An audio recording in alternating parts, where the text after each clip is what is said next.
This meeting is being recorded.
A very good morning to one and all. We are extremely thankful and grateful for today. There's some echo. Yes. Very good morning, Habib sir. Good morning, good morning. Good morning, everyone. Thank you so much for agreeing to join us in this wonderful session today, which we have planned out. And so today, being the 19th of June 2021, we are looking forward to the event to be one of a kind and really eventful. So we at SAL School of Architecture, along with many other colleges of India, all the students, all the architects, and the entire fraternity were looking forward to this since a long time.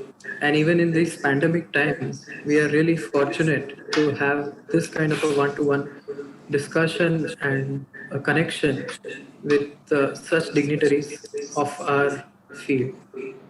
So without further ado, on being on time, I'll straight away hand it over to Principal Ma'am to add on to the introductions. Very good morning, sir. Welcome here. Good morning, good morning. I would like to start today's session, and it's a glad welcome we bring to you today. And it's a moment of great privilege and honor for me to extend my hearty welcome to our director, Dr. Rupesh Vasani, our highly respected, admired COA President, Architect Habeen Khan, sir. Thank you. Esteemed guest, Amarta Nimbalkar ma'am from Thank you for the lovely bouquet. Thank you so much, sir. You received it? Thank you, just in time. So nice of you, sir. Thank you so much. Thanks a lot. I hope Amarja ma'am is also there. And yes, very good morning to everyone. Yeah. Hello, Habib sir. Very much on time we are here. Thank you. Most welcome, sir. And I welcome all the respected principals, heads of 5 schools, Nite School of Architecture, Bangalore, Arned Knowledge City College of Architecture, Kerala, T.Y. Patil College of Architecture, Kolhapur, Chatkara School of Architecture, Punjab, and Vishkarma University School of Architecture, Planning, Pune. I also welcome eminent academicians and guests and all the participants here today. I'm highly delighted and blissful to welcome you all on the 3rd online expert lecture series under SAL Social. In this future of learning, we have to be innovative in the digital contents and virtual reality. So it's a need of time to adopt to this reality and embrace an approach to education. So accordingly, we have designed a series of expert lectures, workshops, webinars under the heading SAL Social to meet out the needs for any level of students and faculty.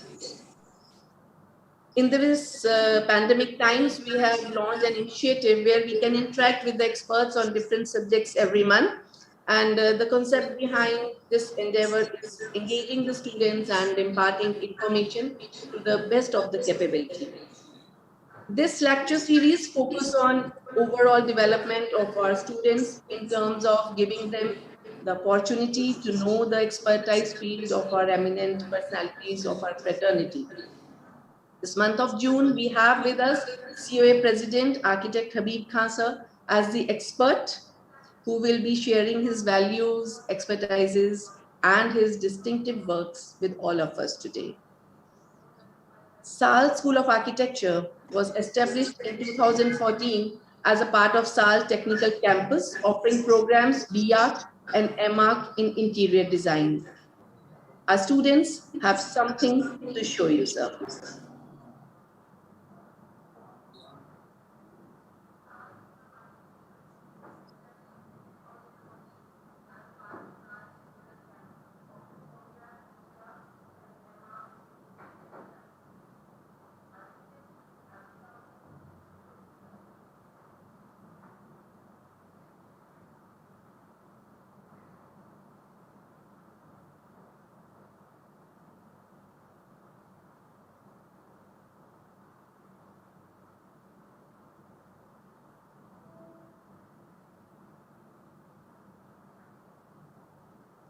Zubin, voice is not there.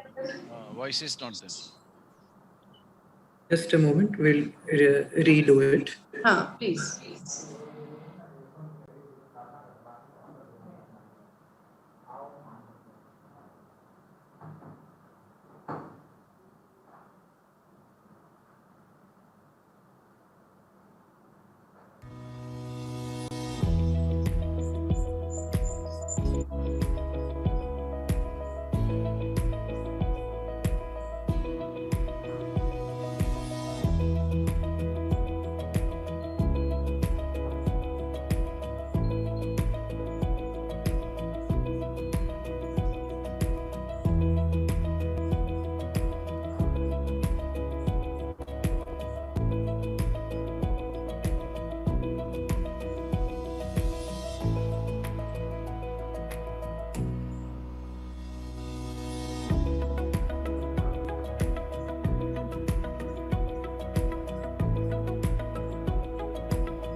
Thank you so much, Zubin.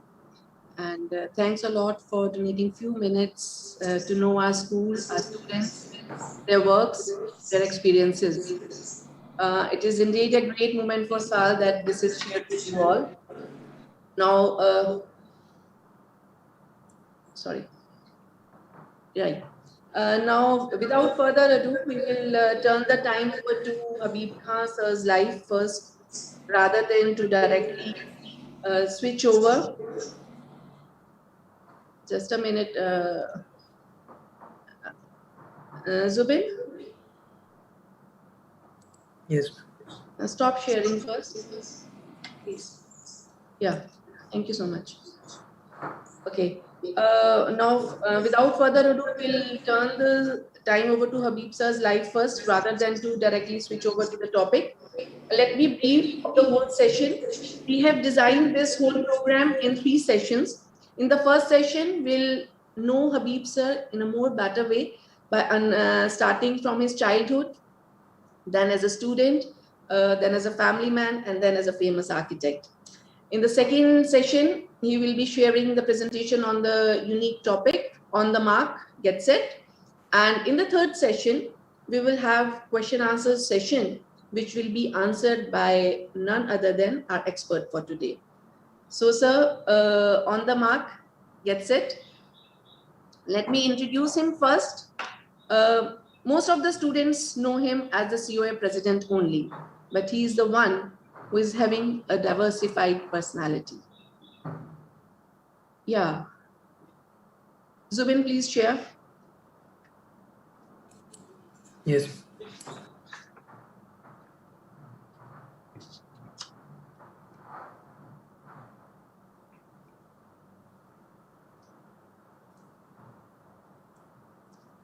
Let's get Sameep to Habib. Architect Habib Khan graduated in architecture from VNIT and went to USA, where he completed his master's in architecture design from University of Illinois. After his master's degree, he worked in Philadelphia, coordinating major retail design projects for retail giants across the world. He returned to India in 1990 and started his own private practice. He was awarded the JIIA Best Interior Award by Indian Institute of Architects in 1998 and IIA-KAFF Young Architects Award in 2000. He was also awarded the Orange City Achievement Award in 2009 and State Level Excellence in Architecture and Education Award by the IIA Maharashtra chapter in 2011. Recently, he and his wife Smita ma'am were awarded the prestigious INPO Award 2018 for large-scale promotion of traditional and vernacular architecture in the world. Architecture to him is a passion, total commitment, and something to enjoy and indulge in. He is fiercely committed to architecture being contextual and relevant. He believes that architecture shall be responsive to traditions, climate, context, and be environmentally and ecologically responsible. His architecture is organic, traditional, contextual, and contemporary. His architectural practice, Smita and Habib Khan Architects, mostly deals with the campus designs, institutions, and wildlife resorts. He has worked with major hospitality groups like Taj, Citrus, Mahua, and Celebrations, and few major campuses in central India. Habib sir has been invited to many national and international conferences as keynote speaker. Some of the few are IIA NetCon 2009, Nagpur, and 2012 in Raipur. Triple ID NetCon at Goa 2008, Kolhapur 2014, and Indore 2015. Shitel Endowment Lecture, Anna University, Chennai, and the Triple ID Design Yatra in about 12 cities. He is also invited to speak at international conferences at IAPS, Glasgow 2012, Degrowth 2012 Venice, and Degrowth 2016 Budapest. Architect Habib Khan is also involved in teaching since the beginning of his career. He has been taking guest lectures and engaging design studios in architectural college all over the country, apart from juries and examinations. He is currently the director at Priyadarshini Institute of Architecture and Design Studies, Nagpur, and Lokmanya Tilak Institute of Architecture and Design Studies, Mumbai. His design teaching revolves around sensitizing students towards their own heritage and roots, context, and climate with the framework of being contemporary. Habib sir has actively been working with the government of Maharashtra on few policy framing guidelines. He has also been nominated by the government of Maharashtra on the Council of Architecture. He is currently the president of the Council of Architecture. Habib sir is an avid painter and has exhibited his paintings on Mahabharata, Ramayana, and Kabir.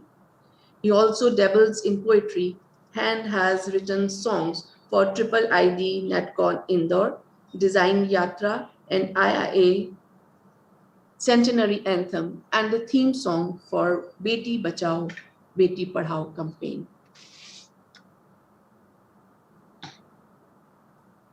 That shows the varied personality of Sir.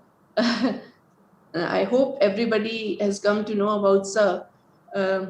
Zubin, can you please stop the presentation here? Thank you so much, sir. You have been here today with us. And with due respect, we have with us Dr. Rupesh Pisani. At present, he is with us as the director of SAL Technical Campus since 2008. He is PhD in civil engineering and has an experience of 28 years.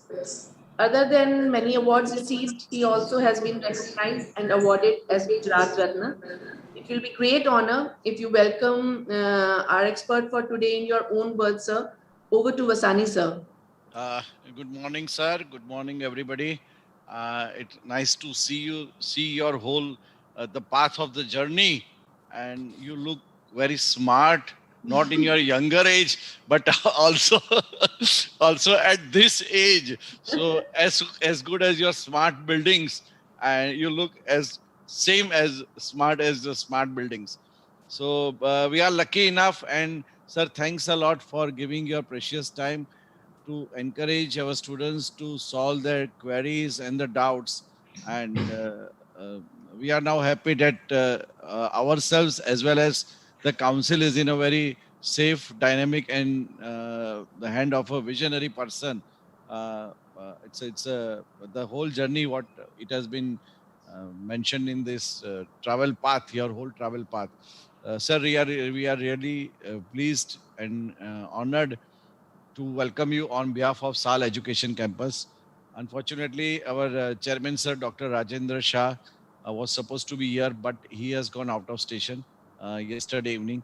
So it's my privilege to honor and welcome you on behalf of SAL Education Campus, all the dignitaries. And sir, I think it's, if you see, it's more than 508, 519. It's counting and counting. So 519 already joined. So it's a tremendous, it's 520. So as soon as I speak a single word, one students is joining. So this is all over the Gujarat. It's a record, sir. I think thanks to this digital media. Otherwise, to gather and call all the 500 students aspiring architect is what it's difficult for us to. But thanks to the digital nowadays, they might be clear there all the doubts. And the right time it has been, because if you see the scenario, architecture is a little bit going down. The one thing, so last 4-5 months back, I had a meeting with Shastra Buddha sir, and during one of the meeting, I mentioned that why don't we go for the council architecture number what they are giving to the faculty members. So if ex-faculty member is in our college, and if she left it or he left it, if we enter her number or his number, it won't take it, because his number or her number is speaking on the another board. So I think let go with the same track what the architecture council is doing, and almost he has accepted it, and slowly we are as in the engineering field, we are entering into the same arena because one faculty is speaking in one college, the same faculty name is speaking in the another college. So to avoid this, we are also taking the same path and the route of it. Sir, during this pandemic, can we start with the architecture engineering branch? It's my question. Can we start the architecture engineering branch? It's basically the healthy and the productive life of the person, which relates to the building of the workspaces, work from home also, etc., etc. It's a good response at the Penn State and at the Turkey University. Good, very good response. The one thing that is the eligibility. So can we consider in engineering or can we consider in the architecture field? Right. So the only point is, sir, your voice is mute, sir. Khan Habib. As long as it is regulated by the Council of Architecture, we'll definitely consider. Because anything to do with architecture, the COA is the regulatory authority and not the AICTE. But I'm very happy to know that AICTE is learning from us at least something. Yeah, it's a massive, sir. So many staff members is a massive staff member. And yeah, and same way as a part of a Gujarat Technological University, we are also turning into the same part. Right? So Sasabute sir is doing good work. Yes, sir, he's doing excellent. He's doing very dynamic and superb. He is taking good points. It has been mentioned by any of the member of AICT. So this was my suggestion. If we can start with the architectural engineering branch, the only point is the eligibility, equivalency. Shall we consider architecture or engineering? But it's the best thing if we can start it. Good response at Penn State and Turkey that I have gone with it. So it's my suggestion. New branch with less intake, and definitely it will shine it. So credit will be goes to you.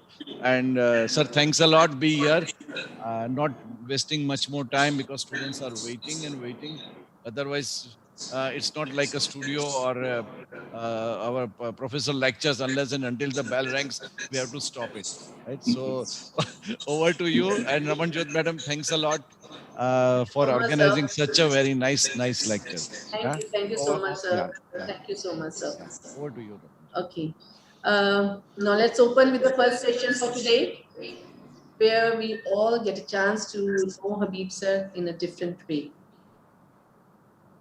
ए खुदा ये मौजे ज़र भी तूने दिखाया मुझको, ए खुदा ये मौजे ज़र भी तूने दिखाया मुझको, हाथों को अजीम व फन से तूने नवाजा मुझको।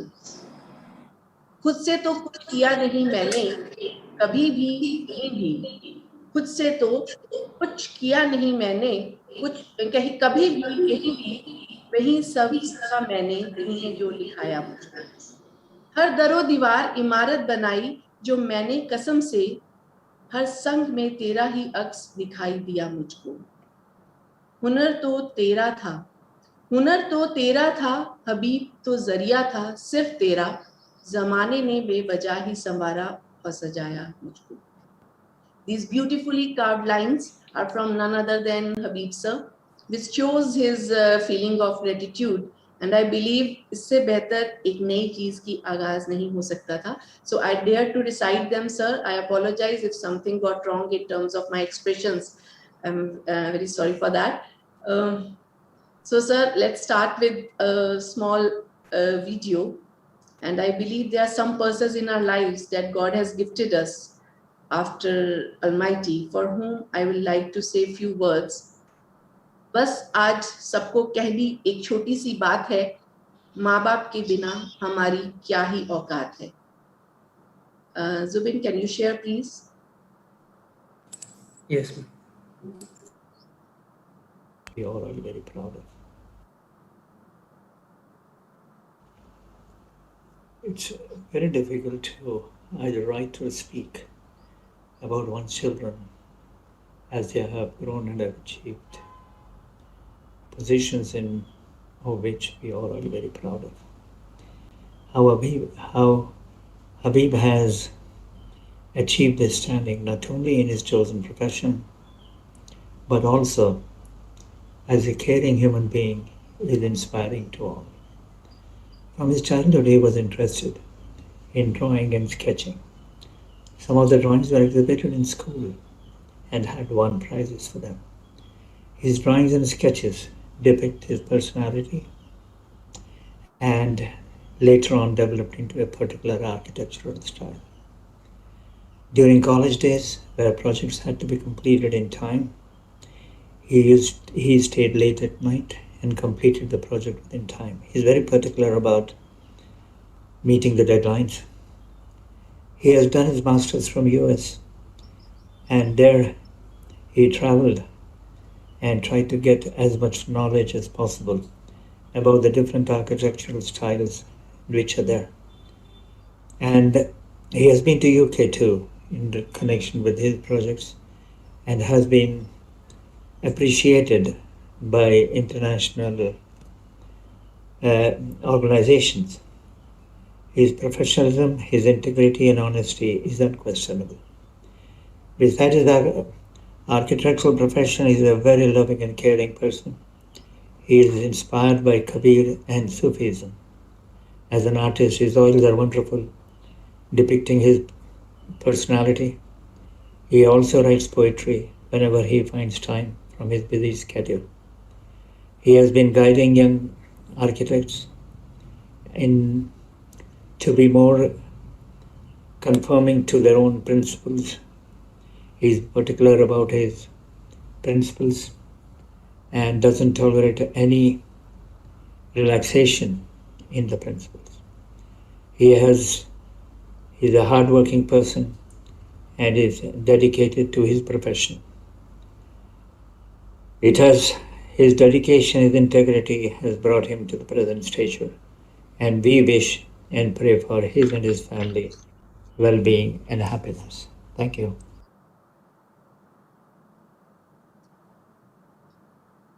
Over to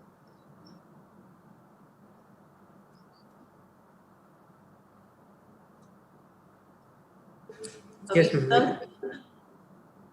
This is a small message from your father to you, and such a sweet message he has given to you, and he's so proud of the movement, of this movement, and he was so excited to give us a small clip of the video. So I would like to know from you, sir, how was the relationship with your father since the childhood you have been sharing? First of all, thank you for the surprise, and I am really moved, by the way you have worked towards this presentation and taken efforts to do all this. Thank you so much, and it brings a personal touch to the whole thing. And thank you for taking these efforts. Thanks. I don't know about your question, how to answer that, but I mean, see, the relationship between a father and a son, or a child and a parent, is something that cannot be defined, which is which is beyond any words or beyond any defined boundaries. But I am really, really happy and proud of my parents, that I am being brought up in a certain manner, and whatever we are today, it's because of them. Yeah, sir. Yeah. Yeah, sir. There are some words sent by your very dear friend Ahuja, sir, and he has given us in writing that as a child he was a rebel. Even then, he used to sport long hair in school, which a very angry principal would cut personally. When even this did not deter Habib from give up on his longing for long hair, the school principal summoned his father. This was the only time ever when his father visited his school or college. His father politely thanked the principal for saving him the trouble of taking his son to the barber. Is it true, sir? I mean, PS has been a good friend of mine for a long time. We were partners for a long time, and whatever detailing, meticulousness I've learned from him. Yeah. I've learned conscientiousness and everything, to do with the detailing and how to run a project. I've learned from PS over. Yeah. I'm thankful to him for it. Yes. And Amarja, thank you for doing all this. I'm sure you will. So there are many more surprises there. So be ready with that, sir. Okay. Zubin, can we go for the next video, please?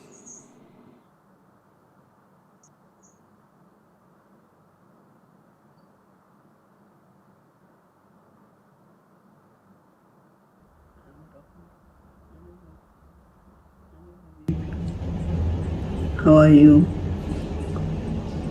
I'm talking to you after a long time. I remember you as my student while I was in Lucknow.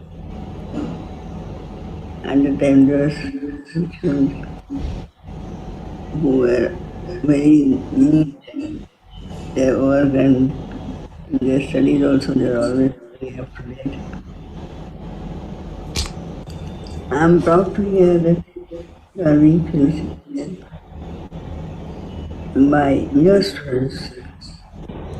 That makes me very happy, and I wish you all the best in your future. This was totally a surprise. Totally a surprise. Thank you so much. शिक्षा से बड़ा कोई वरदान नहीं है, गुरु का आशीर्वाद मिले इससे बड़ा कोई सम्मान नहीं है. I think so. Even when I and Amaja ma'am heard these words of hers, so we were literally into tears, and the feeling she has for you is nothing can be described. No words for that, sir. So yeah, she's almost like my mother. Yeah. That I've heard here. So I wanted to know from you only. You please introduce everybody who is she with, because I have not told anybody about that. If you will introduce yourself, that will be a great honor for her also, sir. No, I didn't. There was a break in the voice. I didn't hear what you said. Sir, I said it will be better if you introduce her yourself in your own words. So I've not done that because I think so that honor should be given to you. No, she was my teacher when we were in Montessori and then kindergarten and then primary school, and she's been very close to us, Mrs. Desai. She's in Pune. I'm really indebted to her for whatever she has done in the initial years, and we never had a relationship of a teacher and a student, but she was almost like I told you, a mother to us, and she's been always there, and she was a very good friend of my mother, and they used to gel very well. She was very caring, very affectionate, and very, very loving. So I'm really honored that she has come and said few words. Yes, sir. Thank you so much for all that. Thank you so much. One more video for you, sir. Yeah, so then please.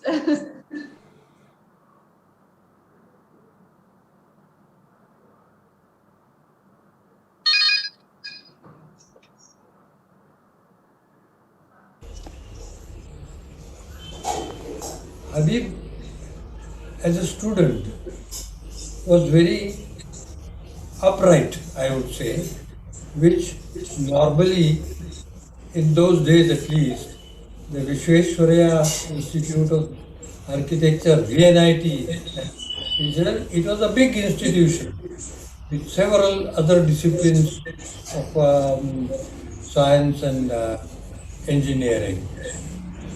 Habib came, I think, which year I can't, I'm poor in remembering dates and this thing. Anyway, when he came, he was suddenly, I thought there is a sparkle in his eyes. And I began sort of to like the fellow. He was very obedient, well behaved, and I could easily converse with him.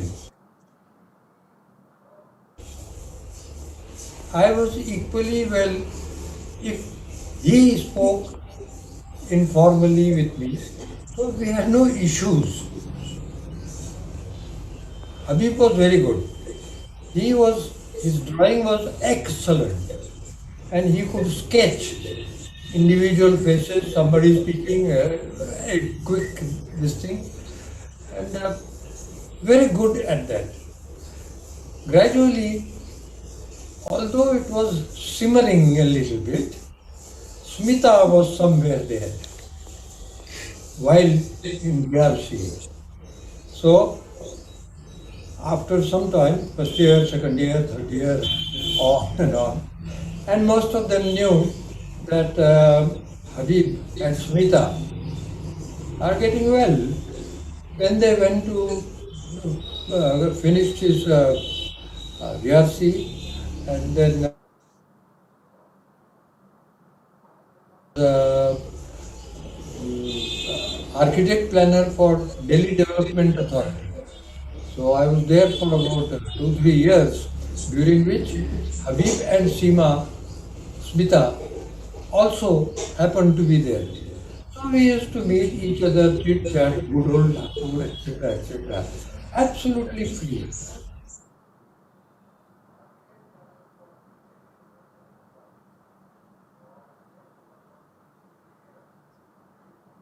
Yeah, sir. Let me introduce. This is Sir's professor in bachelor's, I suppose, sir. Yes, yes, Yeah. Professor Shirish Deshpande. Yes, yes. Right. And, and he has told so many qualities of you, sir. So he's been instrumental in making me an architect and instilling those thoughts and those critical analysis and post-mortem of any thought that you have had. And we were actually terrified with him. He had a very sharp mind and a very sharp tongue, and to talk to him and ask questions needed guts. And like he said, the entire class used to put me forward, put me ahead to talk to him and ask questions or whatever. But he's been my mentor throughout my life. In fact, when we returned, whether to go to the US or not, it was his opinion. When I came back, whether to practice in Nagpur or practice anywhere else, what is his advice that we took. And he's been a guide and a mentor throughout my life. And I remember I had got admission in JJ. There was an interview, JJ College, Bombay.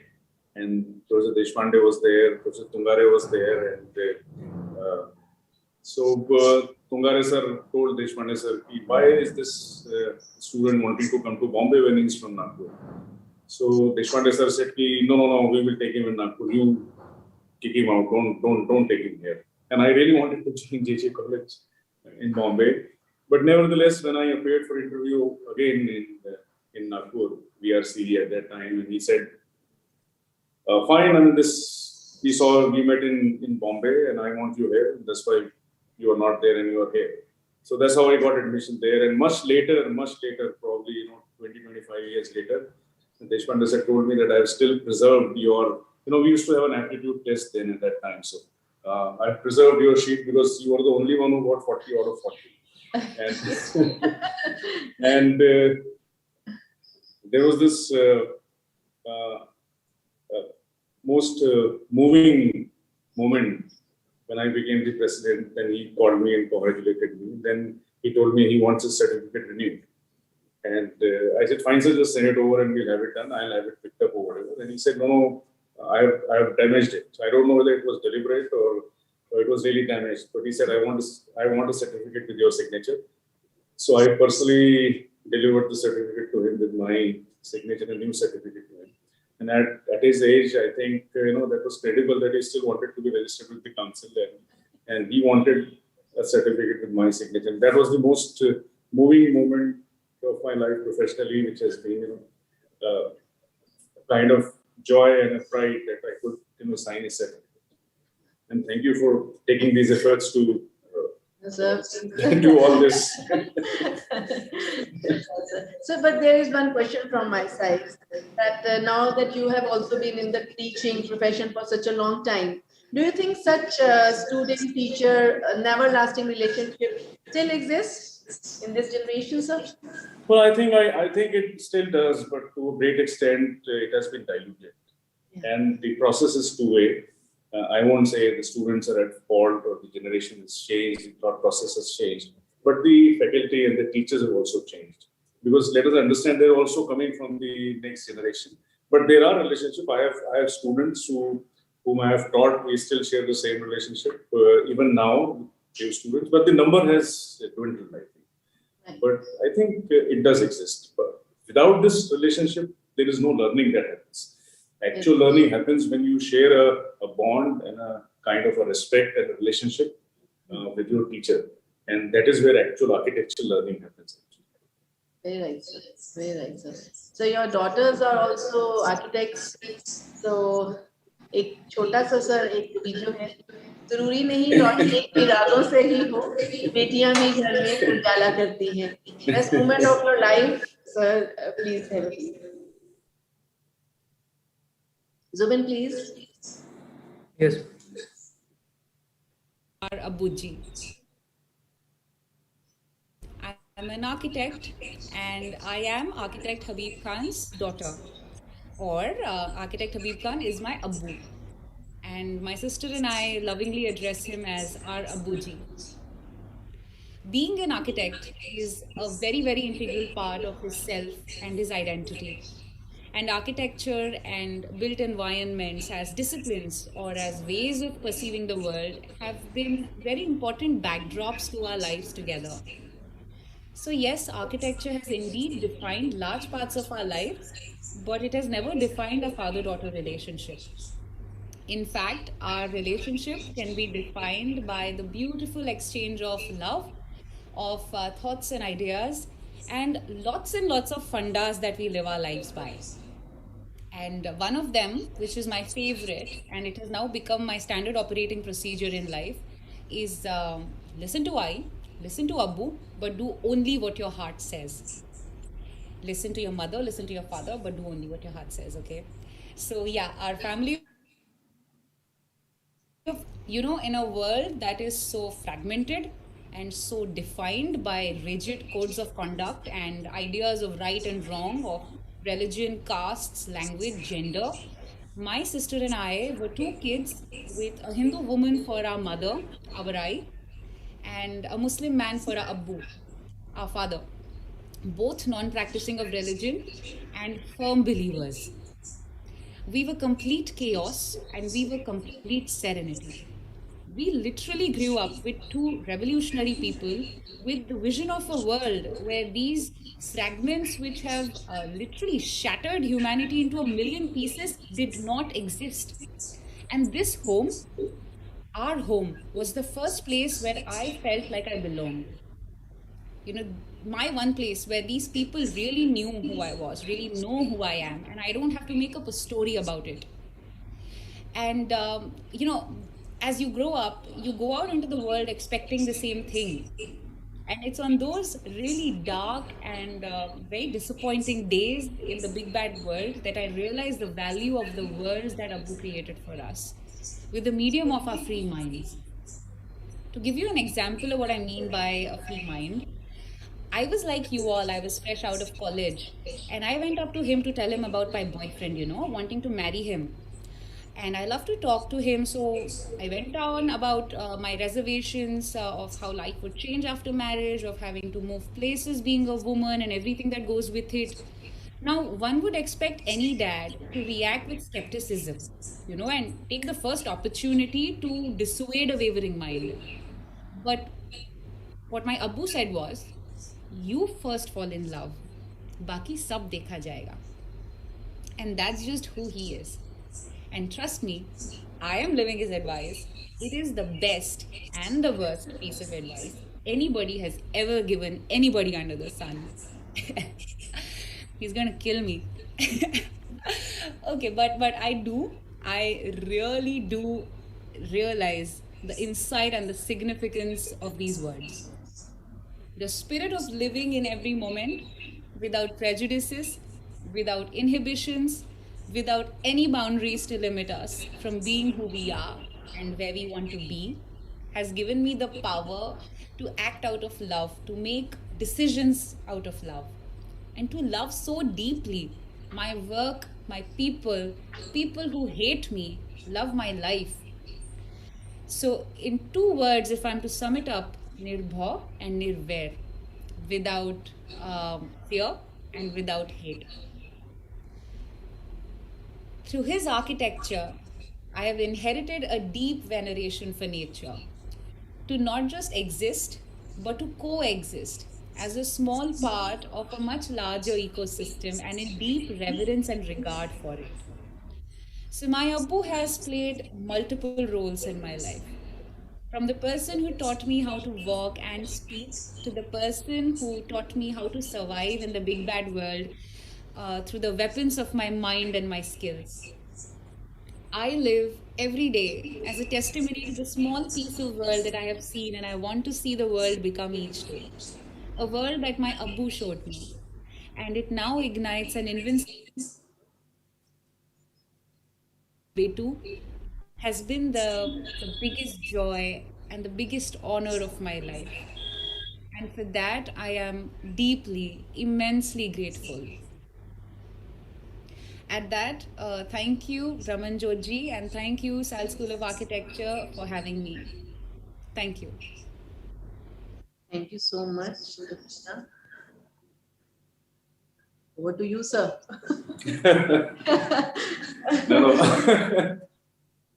I mean, she's very articulate and she's very sharp, incisive, both of them. And I think that has come from their mother. And I love them to Pluto and back, not even the moon. And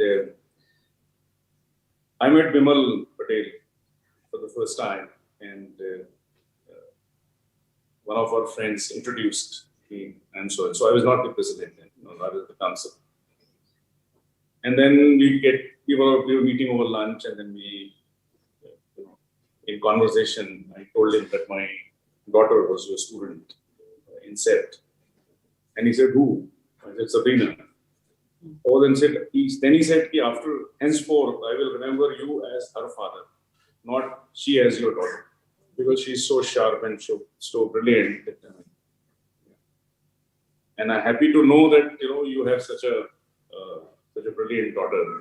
And that I thought was the biggest compliment that a father can get, when father is known by the name of the daughter, not himself. So, yeah. So I'm very proud, both of my daughters. And they're very, very, very loving and caring, and they mean the world to me.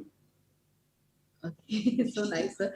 So your father encouraged you to believe in your convictions. So same was the case with you also, your daughters. Yes, of course. Yes, of course. One has to, otherwise the existence has no meaning if you don't believe in your convictions. Your existence has no meaning. Yeah. So there's a little message from Ahuja sir. He has written, the man is given to changing his hairstyle every 6 months. He has gone from Yes, to regular cut to long hair. His obsession with changing hairstyle is because that he believes that the change is the only constant. So this is the line which I wanted to tell. Change is the only constant. And now that both of you and your wife have got the title Ambassadors of Change. So can you please explain us a little about this, how you're saying change is the only constant, and then we can switch over to the next session in which you share all your experiences and the presentation on the topic which you have chosen, sir.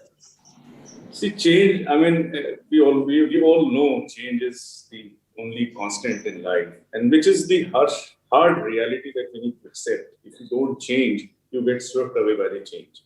So you need to change, you need to constantly innovate, constantly think, constantly upgrade your thought. I kind of don't believe in those people who always wear white or always wear black because that's what they think is right or is good for them. I'm just giving you an example. But or believe in a certain ideology, certain religion, certain thought process, and then you stick to it your entire life. I think you get stagnant, you get boring, and you get, outdated very soon. So the idea behind all this is to embrace newer thoughts, newer ideologies, newer processes, embrace technology, while being rooted, while being on ground and contextual and things like that. But you need to constantly upgrade yourself. I mean, if you would have come to my cabin, you would see that I would want to do everything that I want to dance, I want to sing, I want to paint, I want to write, I want to teach, I want to play, I want to be a musician, I want to be a singer. Everything that I want to do, not conforming to any of this or not thinking or dreaming that I would want to do all this. A large part of my life be, unkept. I mean, would be I won't fulfill myself if I don't even think of doing all this. So that's how change comes in, and I'm very happy. My dear friend, ex-vice president of the council, Vijay Uppalji, is here. Just Vijayji, just show your change. Just show your change that you've been influenced. Please, he has grown a ponytail now. So sweet. So when Vijayji grew his ponytail, I cut off mine. One is enough in the councils. So nice.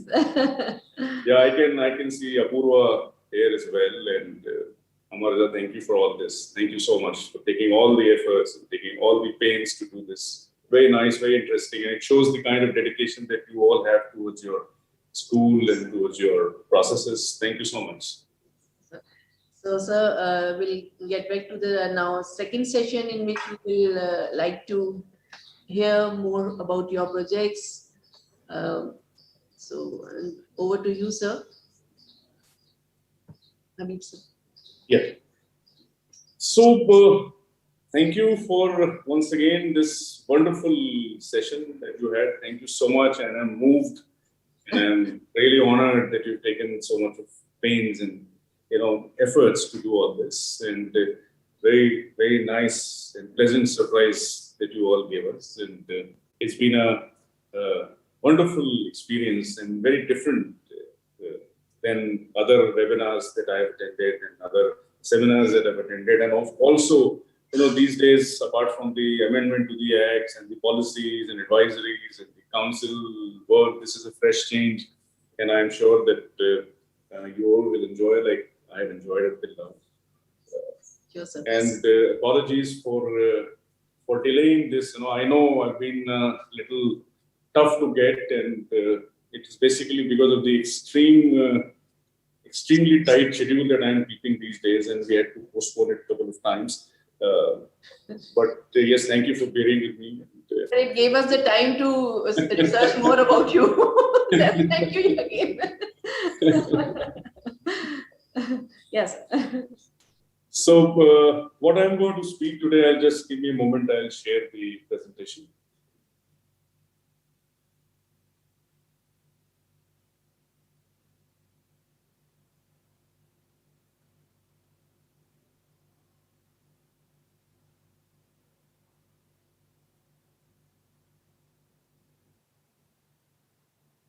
Can you see that, right? Can you see the presentation?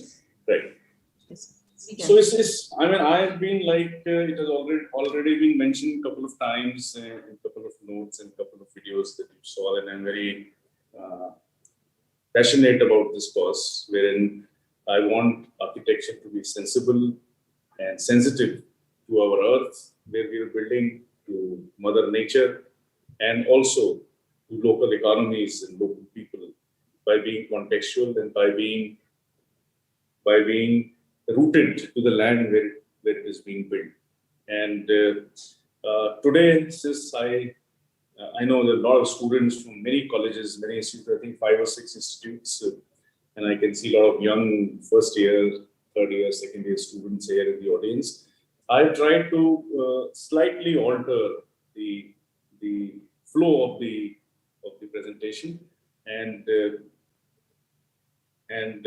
not changing the content of the presentation, because I am like it is told, when a teacher teaches in a class, 40% is the absorption level by all means. So if you want to teach 100, you need to teach 160 or 150, so that the goal of teaching 100 is achieved, because the absorption level varies from level to level. So I've been talking about this in many forums, all forums, and as many as possible, so that the absorption level somewhere or the other, is there in the audience.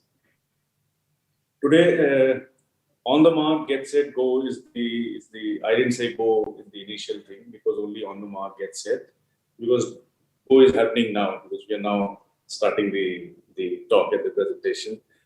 On the mark, basically, see, all the students of the first year, students for architecture, you have now chosen to be on the mark of your lives, wherein you are going to start your professional careers, professional life, earn your livelihood from the field that you have chosen. And those of the students who are in third year, fourth year, final year are getting set to do what they want to do in life. Why this topic came in was for a simple reason that I have realized over a period of time and over the experience that I have gained a little in the past few years.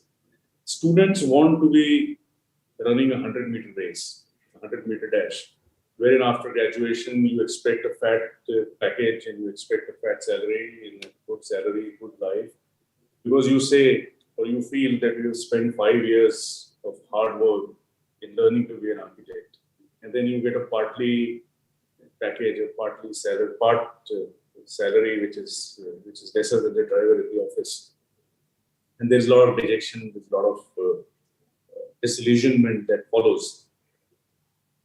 So basically, the thought process started from there. Why is this happening? The level of architectural profession in our country has dived down to abysmally low levels these days. And it is not the fault of the students, it is the fault of the practitioners, the profession in general, wherein our community and our fraternity have not been able to rise to a certain level wherein the society understands the intangible contribution that an architect makes to the society.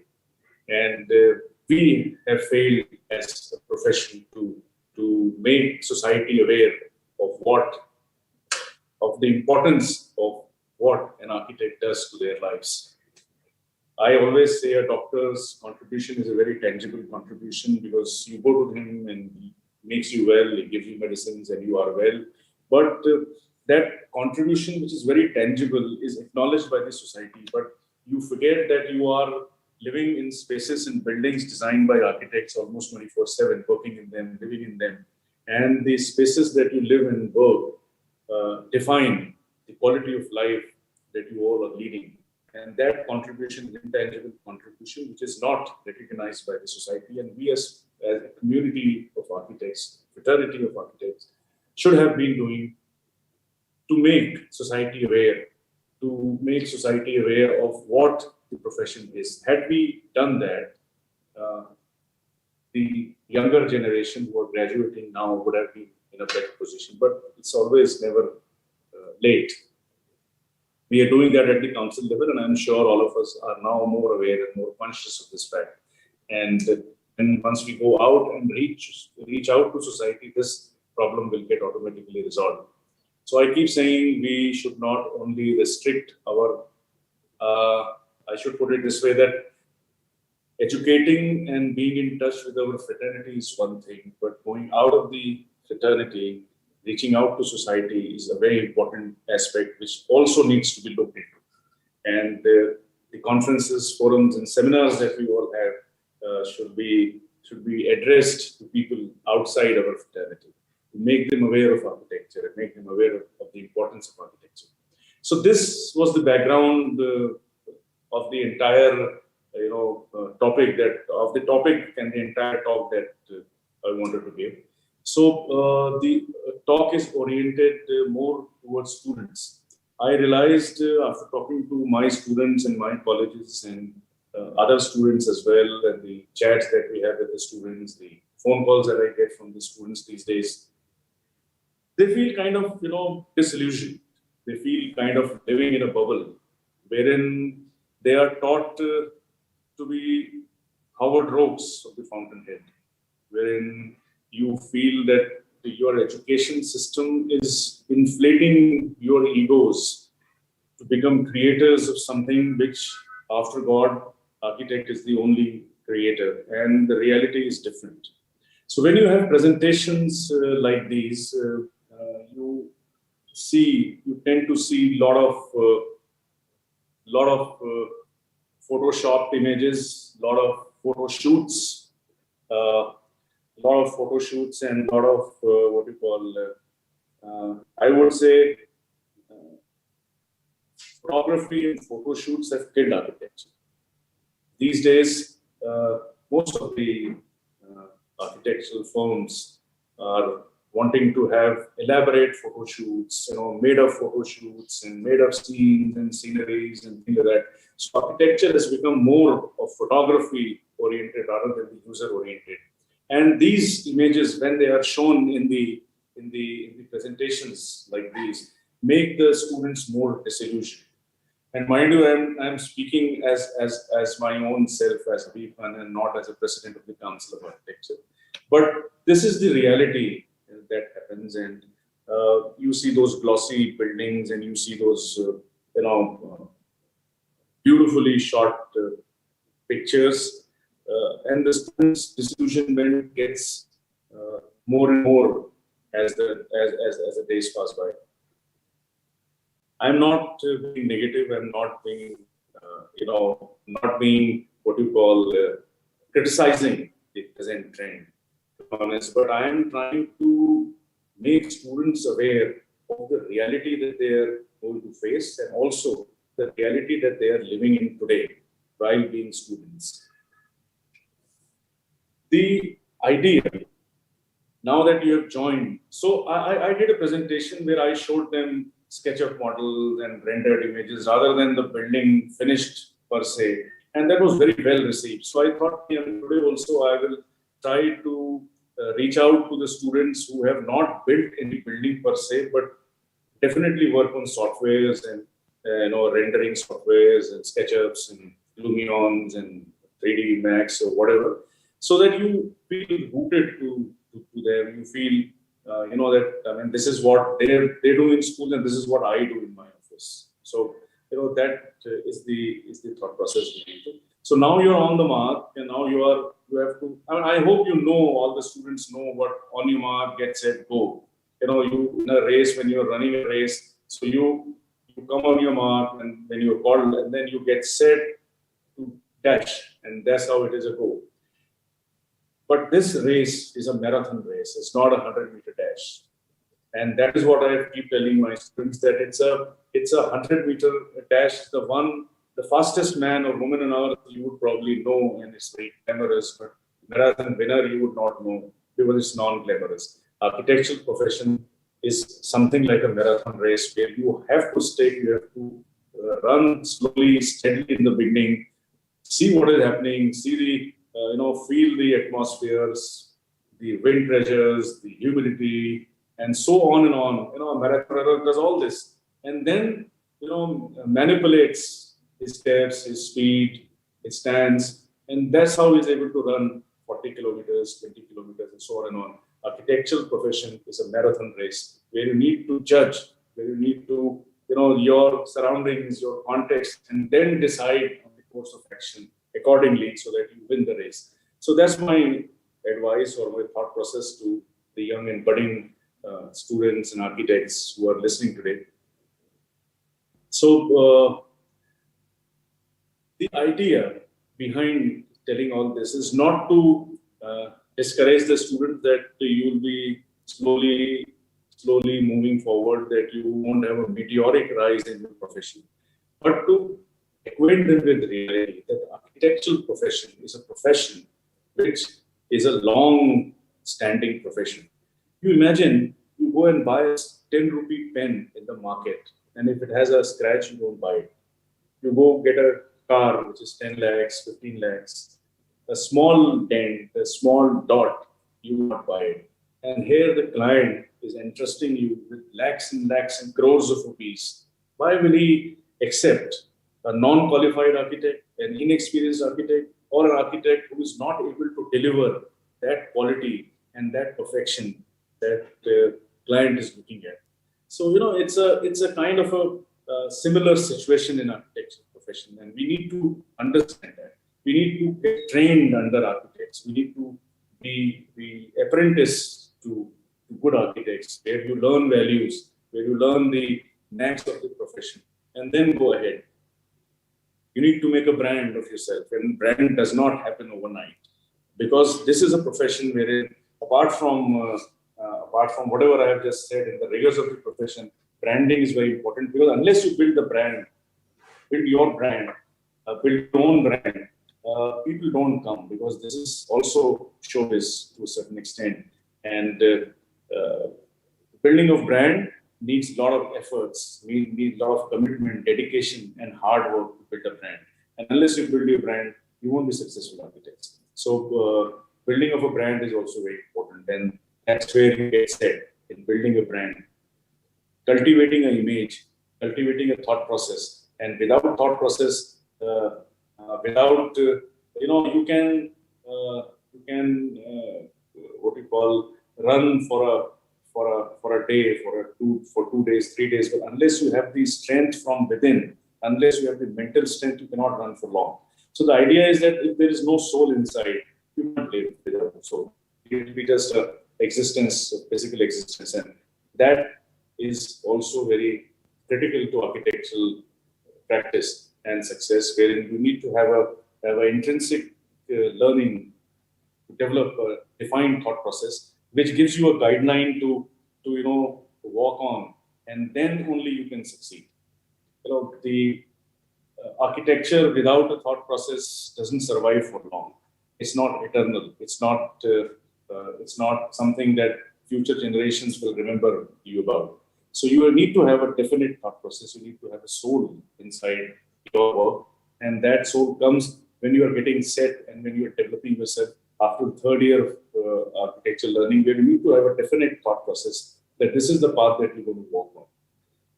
So this is what I just wanted to tell you briefly before I start the presentation. So this is what I've been talking about since a long time, that I've been disturbed about the kind of architecture that happens in and around us these days. With the advent of globalization, industrialization, and the universalization of architectural form and spaces has made me deeply disturbed. And I realized that man always shared a symbiotic relationship with nature, which we are forgetting these days. And our architecture is forgetting. Let us understand that the damage to the environment, damage to the earth is happening mostly through architects, through built mass, through the infrastructure projects that we all do. And this resulted in this relationship that I'm talking of resulted in a contextual framework of the land that he belonged to. And his architecture was also rooted always to its land, always to its land. If you see history, if you see civilizations, architecture was and is essentially contextual. I am sure all of you would have learned about Indus Valley civilization, the River Valley civilizations, the Egyptian civilization, the Yellow River civilization in China, and so on and on. Have you ever given it a thought that it was the river and it was the riverside, banks of the river where the civilizations, the early civilizations flourished? The water was same, the earth was same. But the architecture of the Egyptian valley, Egyptian river Nile, Indus Valley, Mohenjo-daro, Harappa, or Euphrates, Tigris and Euphrates, the Babylonian civilization, all had different architectural character, wherein the basic elements that were available to them was water, air, and earth. Why did this character differ is what we need to understand, is what we need to introspect. Every student should think about it. To me, it was the people, it was the man, and the culture, and the knowledge, and the mind that he had, which resulted in different architectural character with same basic ingredients. So this is what the thought process is. The architecture was and is essentially contextual.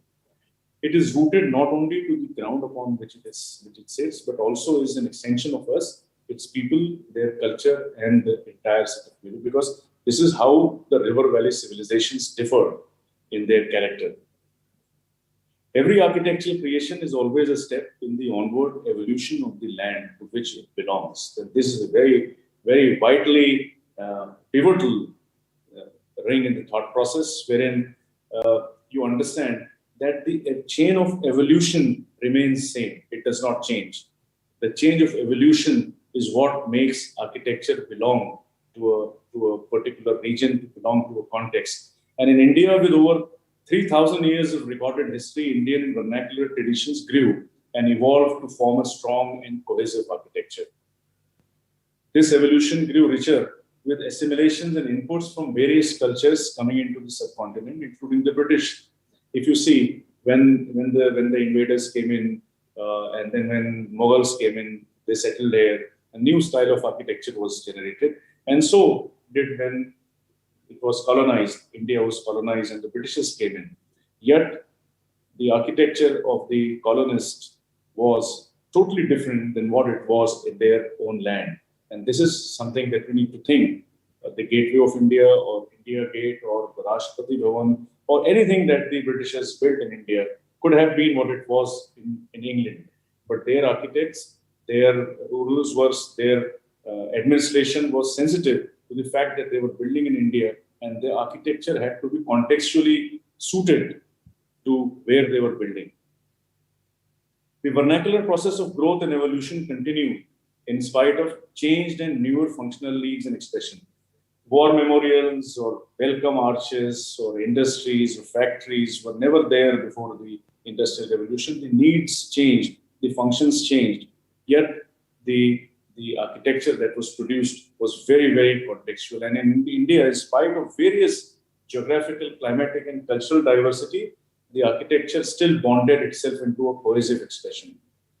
If you see architecture of Kashmir, architecture of Kerala, or anywhere, whether it was the Portuguese who came into Goa, or anywhere, or Calcutta, if you see for that matter, you'll find that there was a strong chain, a common link, which was binding the architecture of our subcontinent into one holistic whole.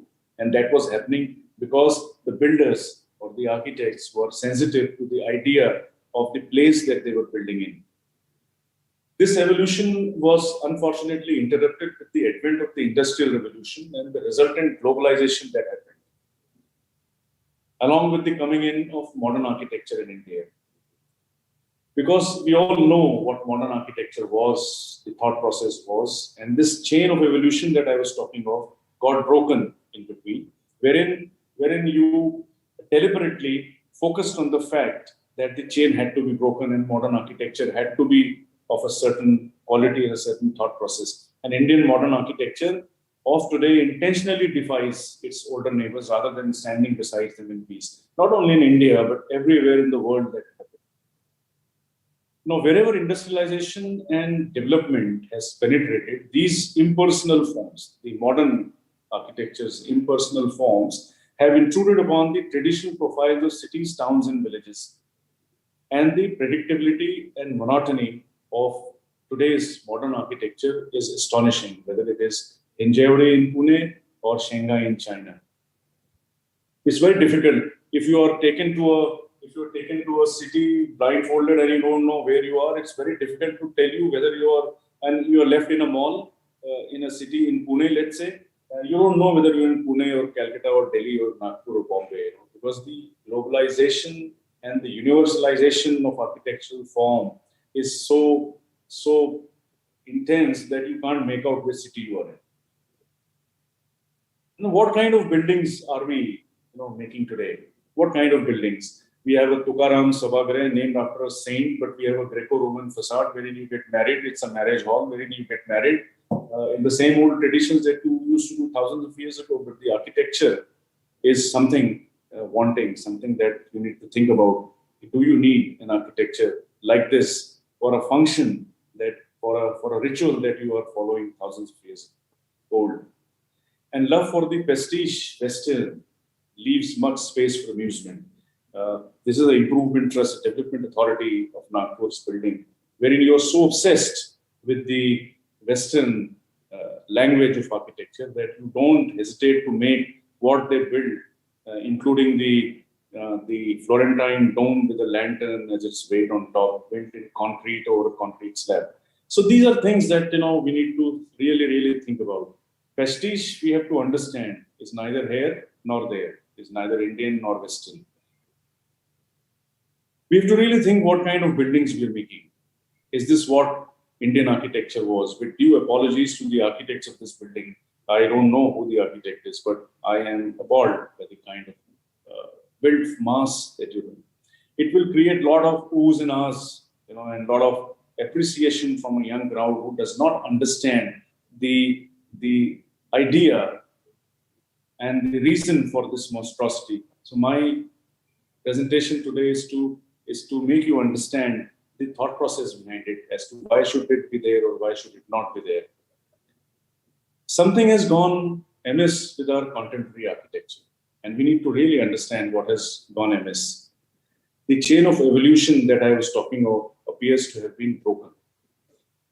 We are not only making insufferable glass buildings, which are totally unsuited to our climate, but we are protruding the facades outside, bring in all the sun possible from all the directions 24/7. And this is something that we really need to think what kind of quality of life are we giving to the occupants of this building, wherein you're trying to roast them, when they are inside. To avoid getting roasted in such buildings, you are giving expensive air conditioning, you are giving expensive window coverings, wall coverings, to preempt a problem that you have created by your architectural built mass.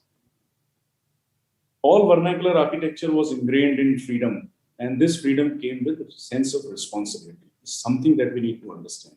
This sense of responsibility, all these projects are our projects, slides are our projects, we'll explain later. And traditionally, creativity was always linked with common sense. And this common sense is missing these days. And all vernacular architecture relied on logic and purpose. And the absence of common sense in our architectural thought process these days. Indian vernacular architecture respected growth in conjunction with continuity. And this is the basic, fundamental philosophy or the concept behind vernacular architecture. It always respected growth in continuity. There was something that was already done and you improved on that. And today we don't do that. And that is the sad part as to why our architecture is what it is today. Vernacular architecture exhibited creative and aesthetical details which are often solutions to a problem. These days we are creating problems like I just described and then trying to find solutions. Although it was the reverse process earlier when we gave solutions, aesthetical solutions to problems that existed. Like if you see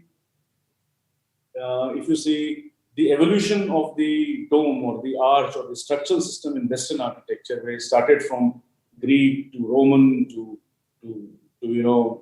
early Roman, Byzantine, and Gothic, and Renaissance. It was a continuous chain of evolution of the structural system as the spaces started becoming larger and larger and things like that. But we are trying to create problems these days and then trying to address solutions.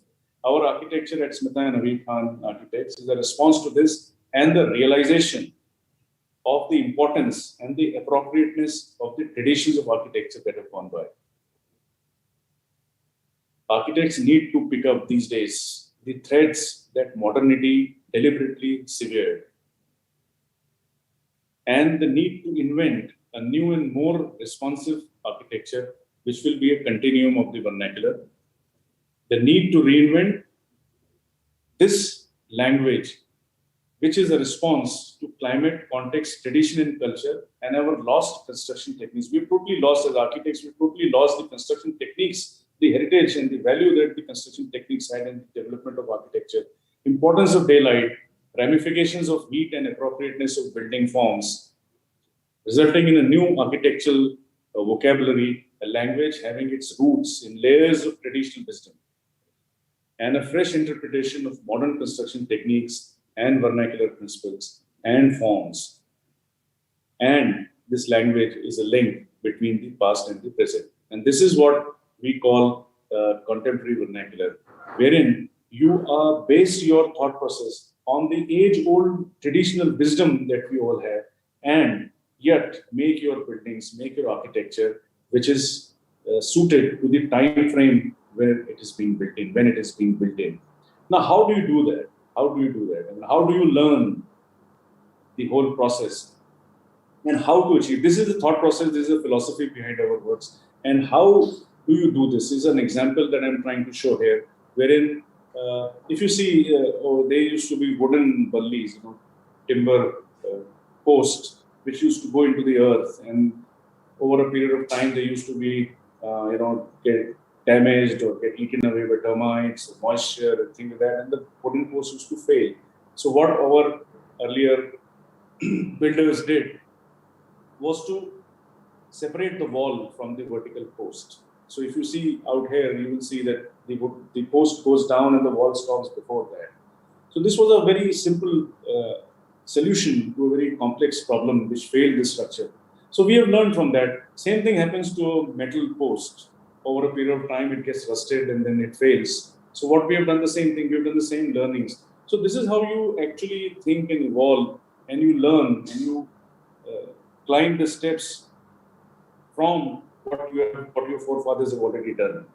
You need not reinvent the wheel. Now, what do you do in contemporary vernacular? What is it? Or what is the thought process that I'm talking of? Is going back to roots, building sensibly, building optimally, building intelligently, and building correctly, based on context, climate, tradition, geology, geography, and economy. So, I mean, if I try explaining everything, it will take a long time. I'm sure we're already a little late and running out of time. So I'll try to go as fast as we can. But I mean, in a nutshell, this was the thought process, this was the philosophy, and what is the method. See, it's very good to talk of philosophy, high-flying words and complex words and complicated phrases. But if there is no method to convert that philosophy into action, into a completed entity, that philosophy or thought process has no meaning. So we have worked out 10 commandments. Moses gave 10 commandments to his people. We have given these 10 commandments to our own selves. Wherein if you follow these 10 commandments, you will not go wrong in building sensibly and building optimally. These 10 commandments, I'll just go quickly without explaining in detail. I'm sure all of you can see the recording and then ask questions or whatever. First is respect for local people and their economy, what I just talked of. Respect for local climate, culture, and context. Respect for man and nature. Non-industrial building methods. These days we are more into industrialized building methods. I'm saying we cannot do away with industrialization of the building methods, but I'm saying as far as possible, we should use non-industrial building methods. Reinventing and reintroduction of traditional building construction techniques. Continuum of tradition, wherein you have learned from the past and you bring and you restore the chain of evolution that I talked of. Imaginative use of traditional building techniques, space and volumes. If you see the kind of feelings that are generated within you when you visit an old building or a historical building, a temple or a religious building, there's some kind of a inner peace that you find there, and some kind of serenity that you find there. Why is it missing in today's architecture is what we need to think about. And innovation in finishes. We cannot use mud plaster these days on a multi-story building. If it has to be used, it has to be used sensibly, and you have to innovate on using that.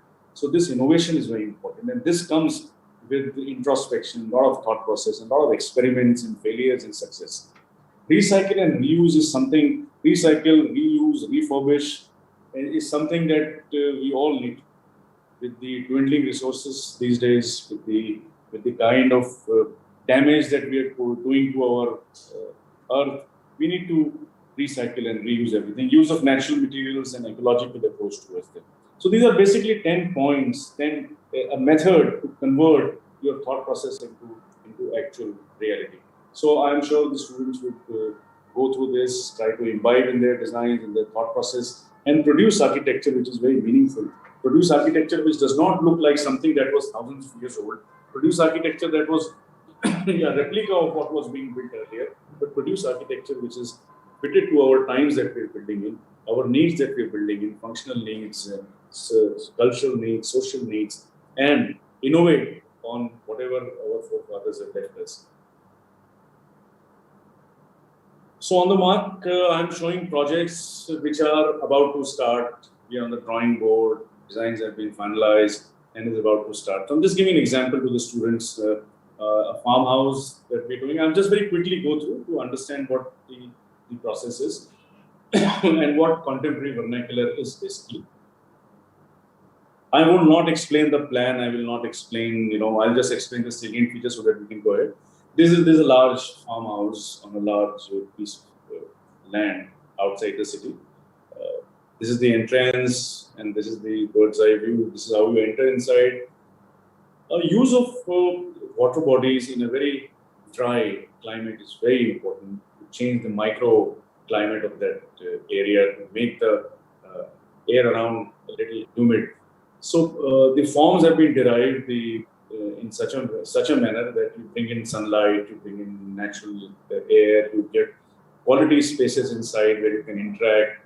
So the entire farmhouse has been designed in steel and stone load-bearing walls and steel structures. So these are the various activities, rooms, bedrooms, the swimming pool and living lounge, dining areas, swimming pool. So the stone walls are load-bearing walls. There's no concrete in the entire project. Not a single amount of concrete. The walls are load-bearing. The foundation is made up of stone, and rest is all steel structure. So you can just go through and see these spaces that we've created. There's a drawing room opening into a water body. On both sides, there's a large water body, and then you walk like a bridge into the house. And there's a deck on the bedroom passage. There's a small amphitheater there for the family to come together for music, for all kind of things. There's another house that we're doing, a multi-storied house in Nagpur, wherein you have 4-story, 5 stories house. How to mitigate, build mass, how to articulate the facades, stone, terracotta jalis, and again metal structure.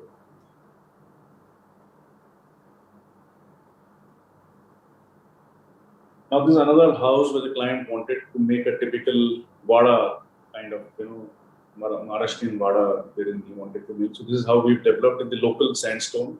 It's called Sauvir sandstone with the local terracotta tiles, and a central courtyard around which the entire activity in the house revolves. And I don't have that slide. And this is another house that Smita is working on. And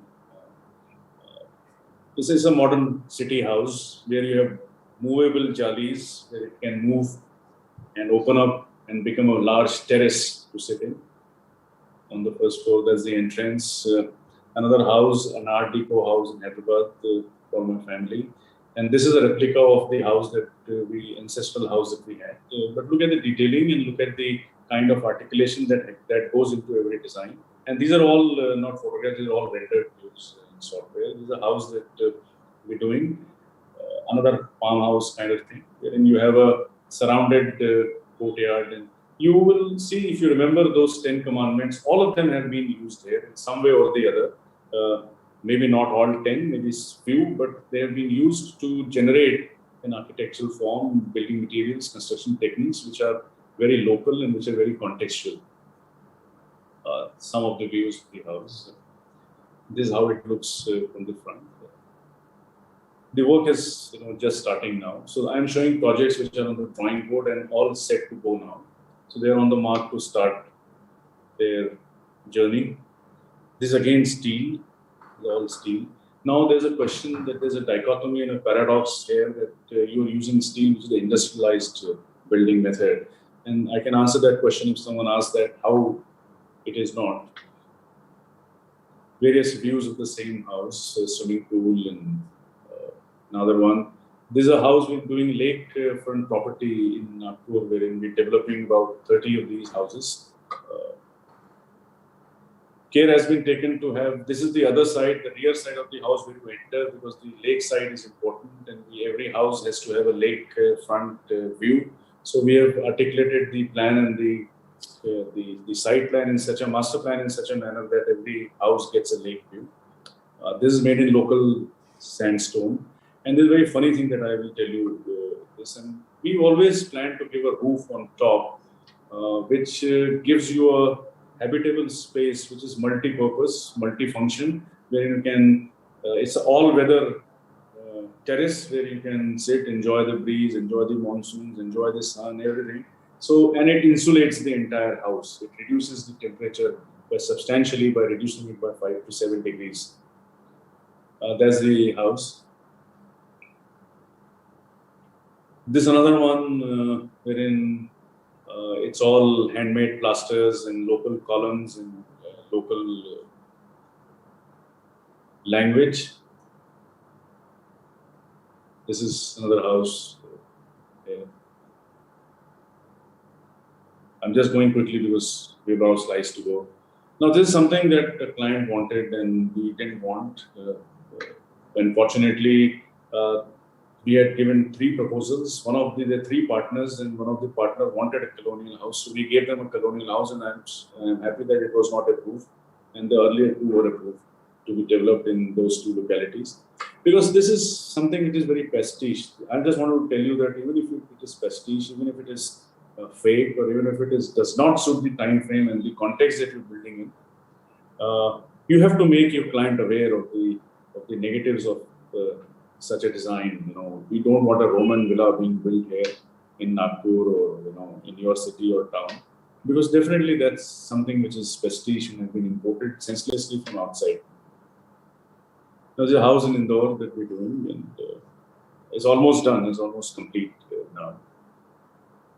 Same vocabulary, same thought processes, various avenues and various nooks and corners, terraces to sit, enjoy the outside. And this is a clubhouse, large clubhouse that we're doing, facing the Ambassador Gardens in Nagpur. It sits on a 7-acre land, and it's about 1 lakh square feet, 10,000 plus square meters or so. It's in the same vocabulary wherein you have the entrance. There's the entrance porch. It's a huge entrance porch. If you see, it's about 4,400 square meters of the entrance porch, and the height on the left-hand side is something about 20 meters. So it's a large entrance porch, and that is the USP of the entire project, wherein you are going to a club to enjoy, to relax, and then you are, greeted by an entirely open space with only a roof. There's nothing else. There are no walls here, except the wall, which is a part of the building wall on the left-hand side. But you can see through and through. You can see, if you see, you can see the lake. When you're entering, you can see the lake across. So the entrance lobby is just a roof and nothing else. That's how it is. And the roof is punctured with a lot of glass tiles, which are lit LED and also solar panels, wherein it will generate some self-generated electricity for the project. And in the night, you only see these starry LED lights under the, you feel as if you're under the sky, starlit sky. And as you drive on the driveway, it is monitored and programmed through sensors. So as your car moves or as you move in the driveway, the building gets lit in different fashions. So it is controlled by the movement of your vehicle or movement of a person, wherein the lighting mood keeps changing. And ultimately, by the time you arrive in the porch, the mood will be built up, and the lighting would be such that the mood will be built up to, totally de-stress yourself. There's the entrance and the porch that I was talking about, the exit of the porch. That's how you walk into the club lobby. And you're seeing towards the entrance driveway, the reception counters, various walkways. Coffee shop is also in the open, and see overlooking the lake.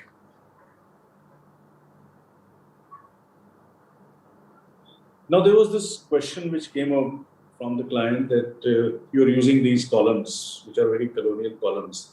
It does not fit into what your thought process is or what you're talking about. So we had a debate on this. Nagpur, or any city has a large legacy of colonial buildings, which have been there more than 100 to 200 years. So why should we not include that as a part of our legacy? That is also part of our heritage. We are going to conserve even colonial buildings these days. So why does that not form a part of your legacy? Everything that we have inherited, be it the Mughal architecture, the Islamic architecture, Buddhist architecture, colonial architecture, any architecture that was built in our country prior to us by anyone, irrespective of their faith, nationality, ideology, is our heritage. And that becomes a part of our inheritance. And that's how these columns are. This is what the argument that we had in the debate that we were having during the design process.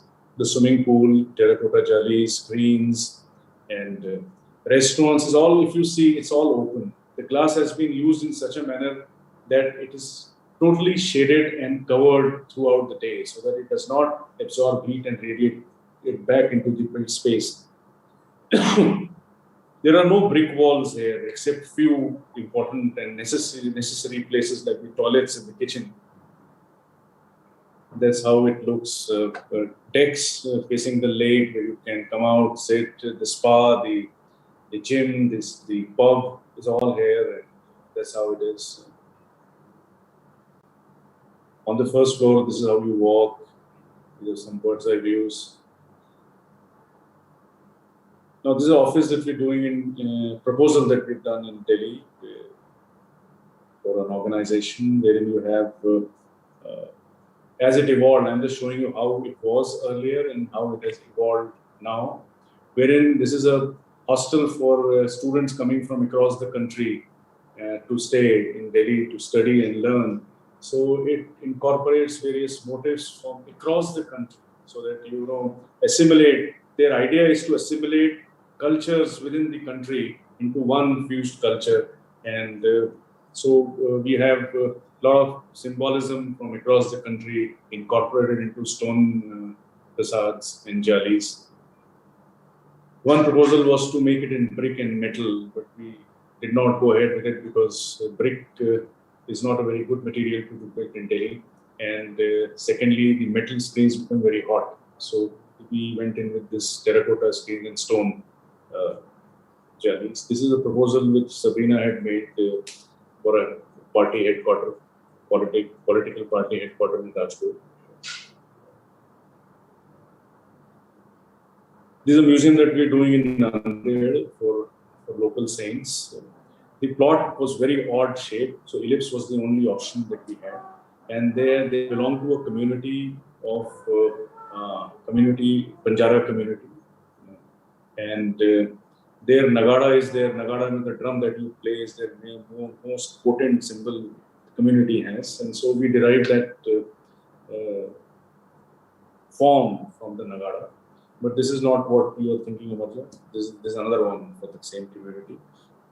So this is made in plastered walls, punctured. So what we have done is we have articulated the drum shape, the Nagada shape, and then tried to create interesting walls wherein you walk into corridors. And there's a museum on the ground floor, and there's a memorial floor on the top wherein you have statues of those things, wherein you can pay their respect after going through the museum on the ground floor.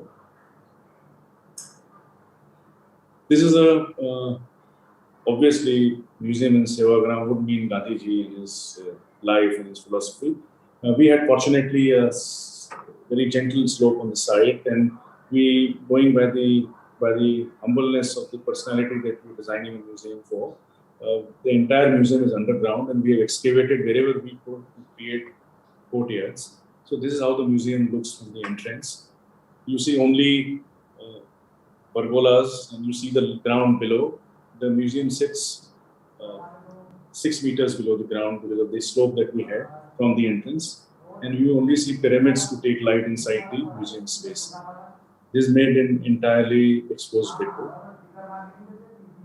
Various courtyards and pergolas to give you light and shade and things like that. And you can see what is happening below on the upper level, the entrance level, and the glass pyramids which will take light inside.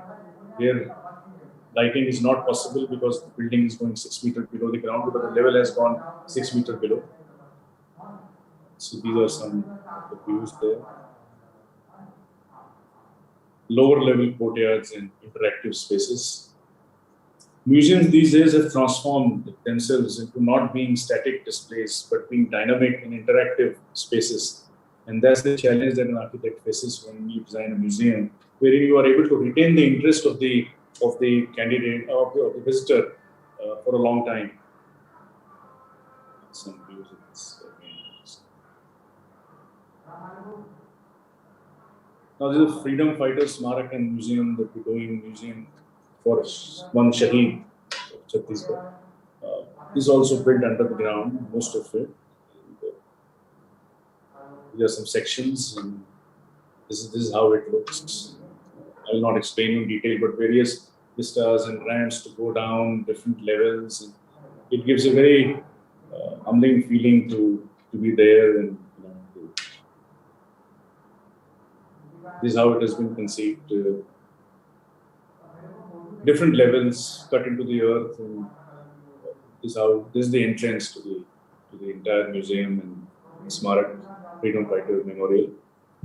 We're doing a pottery research and development center in Maharashtra, close to Nagpur, wherein they used to make these Mangalore tiles, terracotta tiles, and they used to make this brick, very good sun-dried bricks and baked bricks. But over a period of time, they converted themselves into a pottery center wherein they make ceramic pottery and things like that. Now we're trying to revive through the Khadi Gramodyog Vikas, we're trying to revive the art and restore the terracotta products that they used to make. This is a bird's eye view of the entire thing, wherein you have the entrance there and the entire campus where you have training hostels, international hostels, conference hall, and meeting rooms and administrative block, workshops, training rooms. So this is just, and this is made in, this is the view of the entire complex, and this is made in Adobe. It's all Adobe construction, wherein they will make their own sun-dried bricks, they will make their own plaster, they will make their own tiles, and this is how it has been developed, because these parabolic arches take their self, sustaining as far as compression is concerned. So this is how it is. There's an existing chimney there where we have grouped the workshops and the offices around the existing chimney that they had to bake the tiles that they used to make earlier. There are 2 chimneys there, and we have used those 2 chimneys as focal points in the entire campus. This project has just been approved, and these are the hostels and balconies of the hostel, the entrance on the left side, connecting pathways from one hostel to another, to the office block, to the workshop, to the storage, and to the experimental grounds. They're all connected through passageways. Staff quarters where the staff and the teachers stay there. And this is how it is overall. You see, this is the vocabulary. You have mud walls, you have mud plastered walls where you have left it as it is, and then when there's a sun-dried wall, we are using sun-dried brick walls. We have plastered it with lime so that it becomes a little more sturdier, because that takes the load. Now, there's a very interesting proposal we're doing for wayside amenities for the National Highway Authority across the country, where there's shortage of space and you have no space to give wayside amenities, but you need to take a break. We have proposed a structure which is a very modernist looking kind of structure, but it's very environmentally friendly, because it is built in the workshop, assembled on site, close by, and it's a solar generating block, which is the entire thing generates solar power. And as you move below the wayside amenity, it also generates electricity and provides that electricity to the local villages which are there within 50-kilometer radius. And this is a proposal which has been, the pilot project is coming very close to Nagpur, and we're beginning from Jammu and Kashmir and going down. This is how one of the proposals is. There are 5 options that we have made. I'm showing only one project. And so you said the restaurants on top, the toilet blocks on the ground floor. If you want to use the toilet, you can use the toilet and go out without going to the restaurant to eat or freshen yourself. This is how it is. Now this is on a 30-meter highway, but now we're doing one on a 60-meter highway, which is 6-lane highway, wherein you have a support in between, similar support in between where you can access. This is a proposal that we've done for one of the Jyotirlings in Bede, Parli, which is the Parli Rajanath temple. These are the areas of intervention that we're doing for the entire temple complex to be rejuvenated. It's one of the holy sites, one of the 13 Jyotirlings, and there are a lot of other amenities also we are providing in the entire region so that it gets rejuvenated, and people who come there, devotees who come there, have enough living spaces, quality living spaces, guest houses, and other recreation facilities. These are the recreational facilities. I'm not showing the temple because I cannot show that, so I'm not showing that. This is a Harihar Kund which is there, which is lying in shambles now without any water, but it was somewhere a place where you could bath before coming to the temple, and there's a small Sita temple there as well, and then that's how you walk to these steps that you see go to the temple. So we have made a proposal to rejuvenate that tank and start the entire process of going to the temple. Incidentally, we're doing a lot of temple redevelopment projects, which I'm not showing today, wherein you take the temple as a focus and redo the temple, conserve the temple, and develop the area surrounding the, which we call the precinct of the temple, to rejuvenate the entire economy of the region and give better facilities and make it an integral part of the tourist circuit in Maharashtra. So get set, and this is how the project is. Sabrina's project, she's done in Rajkot, and finished. So this was something that was just finishing. This is a lobby for an apartment scheme she's designed. You can see the continuation of the thought process and the vocabulary. And if you link it with those 10 points, you'll be able to, establish the chain bank. A house that we did long ago in Nagpur.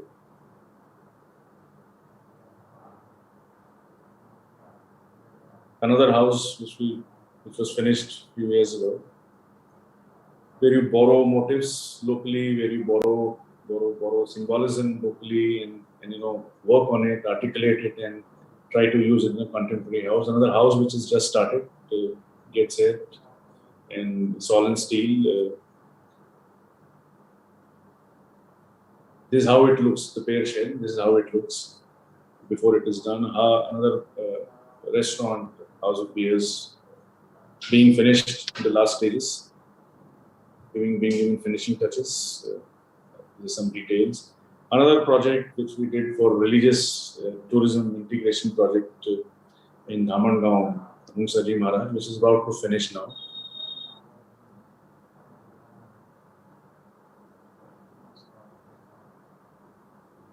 This is an office that was recently completed, about to go. And this is the museum that we're doing for Banjara community, a large-scale museum. It's a large project, 200 crores. And this is how the same Nagara has been modified and articulated into a structure which is like this, which is about 35 meter tall and 75 meter in diameter. It's about 10-story high, probably the largest inverted dome. And the most distinctive part of this is that the layer that you see inside is all solar panels. So it not only generates electricity, self-electricity, while the efficiency of the solar panel goes down in certain directions by 25%, but still it is more economical to finish it in solar panels rather than finishing it in anything else. And that's the proposal at the moment. And this is how it is. It's a structural complex grid, which appears to be very simple here, but structural design was a challenge which had to be vetted by a few government agencies, few technical institutes, and it took us 6 months to design the structural system of the entire drum, because the failures were very high. And where the failures were occurring, the software that exists for structural design does not take into consideration the inverted slope that we have for a bowl. So we had a lot of complications, and finally it is done, and that it is being tendered now. This is how it is at the moment in its construction stages. This is the lobby, the lobby, which is, we have an atrium, which is 25 meter, height is 35 meter. And this is going on at the moment now. And this is the built, completed projects at JD College that some of you saw in the introduction. You can see the 10 principles being used here: load-bearing walls, natural light, and so and so. This is Priyadarshini Institute, my institute, where I'm the director in Nagpur. This is again JD College, which won the INPO award, the Polytechnic. You see the use of local stone masonry on the ground floor, which is very heavy. Then it becomes exposed brickwork on the top, on the first floor. And the top floor has no masonry at all, where you have all recycled and reused, refurbished windows. So it's logical that if you see our ancient architecture, vernacular architecture, it was multi-story, it was heavier at the bottom, and it went lighter and lighter as the mass rose up. And that's how you learn from the vernacular and then try to use it in your contemporary architecture. Various corridors and punctured with courtyards. the idea was to not have a building which is very institutional-like, very, very formal, doubly loaded corridors. And, so what we have done is we have single loaded corridors and intersperse with a lot of various sizes of courtyards, hierarchy of courtyards, wherein you have various kind of experiences inside a building. And also, when you see the facade of the building, it doesn't look as if it's an institutional building, because it has been articulated in so various. And this facade is west facing, bang west facing. So we need baffle walls to cut on the glare. Baffle walls to cut the glare and the heat not hitting the sun not hitting the inside of the inhabitable wall inside. So you expose brickwork, stone, masonries, all kinds of finishes. Every nook, every corner is an interesting, brick arches, and, corridors, and refurbished, recycled windows. Every nook and corner is a different experience and different. This is a house for one of the richest men in the country, and it sits in a jungle and borrowed heavily from the local houses that are built in the tribal villages around the site. All these are tribal craftsmen who've come and worked from the local tribals. And this is their idea of decorating a court. It is all built in load-bearing walls, and you have metal roofs, metal structural roof with terracotta tiles.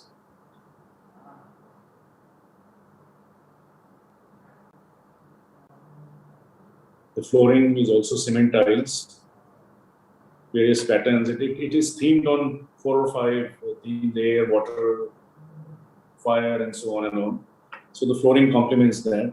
This is our house, part of our house. This is the Priyadarshini Institute from outside, course from outside, how it is. There are a few projects that we've done in London and abroad, which I'll just skip. This is a house for Sri Ravi Shankar, art of living, full white and everything. So this is Priyadarshini from inside, outside. I will explain why I'm showing this slides in 5 minutes after this. And then this is a very old project that we've done with Dean Taj Resorts in Bandhavgarh. And there are very many interesting anecdotes associated with this, but I'll probably skip them because we're running out of time. And made up in mud and adobe construction and local tiles. Another Taj Resort. There's another resort in Bandhavgarh, where you have a space frame supporting mangrove tiles. So this is about another 3,000 square feet of area, where you have a roof of about 6,000 square feet, which is supported by 6 columns.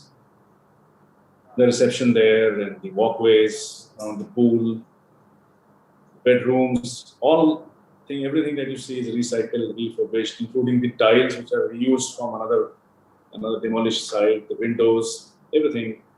These are interesting houses that we've done in local sandstone, and columns are actually load-bearing columns in Madhya Pradesh. Now, why I was explaining all this was, now what do you do doing all this? I'll just take 5 more minutes. And what do you do all this?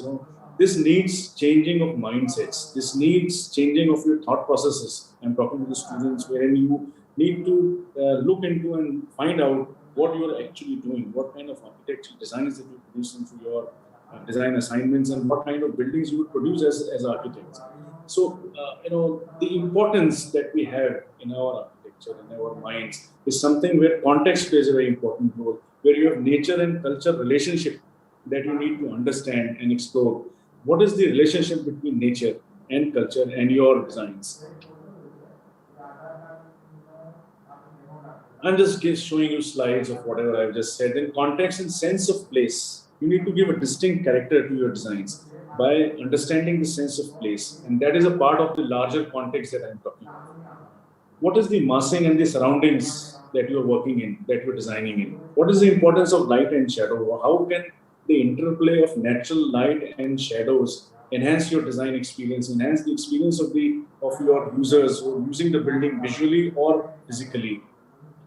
How can natural light improve your designs? These days, when you take Julie's student says, "Mera concept kya hai? Concept ye hai ki I have used natural light and ventilation in my building." That's not the concept. That's a fundamental that you have. in your thought process that you should have in your thought process, wherein natural light plays a very important role in the entire process of design. The romance that you need to create, and you have to think about it. You have to be a romantic. You have to be that sensitive, when you're working on your designs, that the light and shade brings that romance into your. We want that the user should fall in love with the spaces that you design, the buildings that you design. And it should be so romantic. Romantic doesn't mean the relationship between a boy and a girl, or two human beings, but romance between the space that you walk in, the space that you experience and live in. And that romance has to be developed in every design. And that happens when you get into the building that you design. You walk into the building that you're designing. You enter the porch, you go inside the building, and then you see what happens, what experiences you are having. And that's how you develop romance. Indulgence of various vistas, how do you indulge your user into your designs, into your architecture? You need to make a conscious effort to indulge, your user, whether a visual user. If it's not that's also fine, but you need to, make your vistas, make your designs interesting, so that when a person walks into your buildings and corridors, he should be excited to walk further ahead, to see left, to see right, to see ahead. Every step, he should get excited to, be in your buildings, be in your designs. Light as art, how to exploit light as an art, as an artist to enhance your spaces. Excitement, exhilaration, unexpected forms at unexpected places. Can you imagine a urinal partition like this? So you have to create excitement at every level, exhilaration at every level. The warmth, you have to understand the space and the temperature that the space has, the warmth that it has, the coldness that it is generating, the sound that a space creates. You are sitting in your drawing room, living room, and there are noises coming in from the kitchen where your mother is cooking food, and that you will get food. That's a sense of security. So that noise is integral part of that space which is called kitchen. So similarly, every space has warmth, every space has a temperature. We need to understand that. The contrast and liveliness that a space creates, the romance of the wall and the sunlight. And I'm sure all of you know Louis Kahn said, sun never knew its importance until it hit the edge of a wall. So that understanding of how you can exploit natural sun to enhance your spaces and increase the quality of life is something that we need to do when we're walking inside the building. I want to create a stage for a sun to play in all its glory in my buildings or in your designs, wherein the morning sun is different, the evening sun is different, the afternoon sun is different. You use that. The palette is available to you. So how do you use that? How does the space that you've designed looks in the morning, looks in the afternoon? How is it when the sun has gone down? All these things you need to think about. And the tactile and the textural nature of materials, the warmth of materials need to be understood. Appreciation of varied scales and forms, innovation in local technology and local materials. Temperature of a material is important. You need to understand, you need to feel the material. You have building materials as a subject, but you take it so mechanically, you just study how brick is built, how cement is made, how it is manufactured, but you won't understand the soul of cement, the soul of brick, soul of other materials. You need to understand, you need to look into it and find out what is the relationship that each material has, which gives you a visual delight. I mean, you may have a friend whom you get along well. You may have an acquaintance whom you don't get along well. And two people don't gel, two people gel very well. Why does this happen? There is some kind of a chemistry that happens amongst you and you develop a relationship. Same chemistry is happening 24/7 amongst materials, amongst stone, brick, plaster, whatever material you're using. There's the same chemistry that is happening amongst material. You need to understand the importance of this chemistry, how the relationship between two materials work in a design. Solid and void relationship also, is very, very critically, vitally important in design. A sense of mystery is very vital. It's important in your thought process to develop your design. Unless that mystery is there, your buildings, your designs will not be, exciting or exhilarating to the users. User interactive spaces is something that has caught the fancy of architects today. But if you see vernacular architecture, traditional architecture, they were always interactive with the user. They developed and they grew as people grew. And that's how the beauty of vernacular architecture was, or traditional architecture was enhanced, because it grew, it aged with the user's age. So creating spaces. Now we have created in our architecture school these avenues for the students to paint. So 1, 2, 3, 4, 5 years have gone down. So when they come back as alumni, when they come back, they feel rooted there. They feel as if they have a part there, where they have contributed in the college that they have studied, and they have, been a part of the development process of the institute. So this user interactive is very, critical in making a good design. And then ultimately your buildings and your design should evoke an emotional response and leave indelible memories on the users, on the people who are living there, people who are seeing, people who are visiting. Unless these indelible memories are created, your designs will not be worth. So it is not that your architecture is architecture of the skin as it is these days, but architecture stems from inside. I have tried to explain the soul of what architecture should be. And my architecture is based on the fundamental philosophy that in the eternal journey of my soul, I am a visitor on this earth, and I have inherited, apart from many things, architecture. And that when I leave this earth, nothing of me will remain. My body will merge with nature.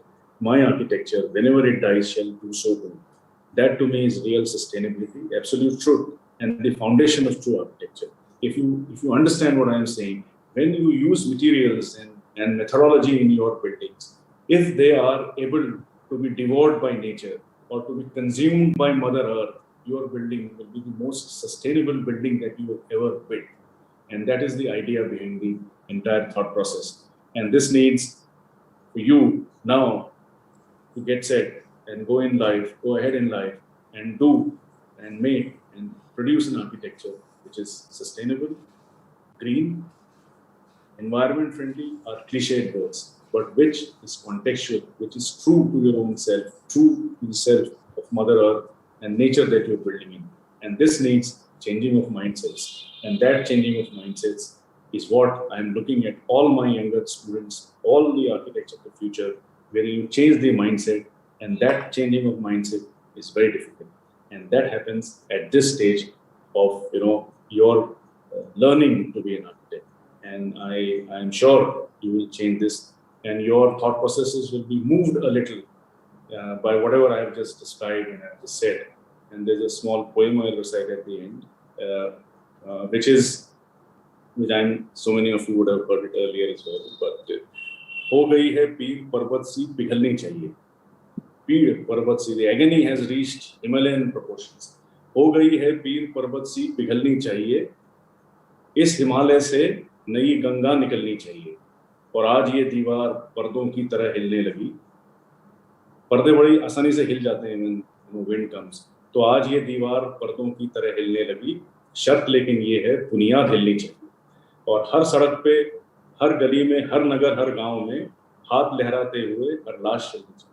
Every architect, every architecture student should rise to this cause and wave to this cause and accept this cause. So हर सड़क पे, हर गली में, हर नगर, हर गांव में हाथ लहराते हुए हर लाश चलनी चाहिए. और सिर्फ हंगामा खड़ा करना मेरा मकसद नहीं. सारी कोशिश ये है, सोच बदलनी चाहिए. और तेरे सीने में न सही, मेरे सीने में सही, हो कहीं भी आग, लेकिन आग लगनी चाहिए. So this is what will bring in changing of mindsets, and this is what will produce an architecture for my country, which is not only sensitive to the context that my future architects will build in, but will respect fellow citizens in improving the quality of life of our fellow citizens who are living with us in this country. Thank you so much.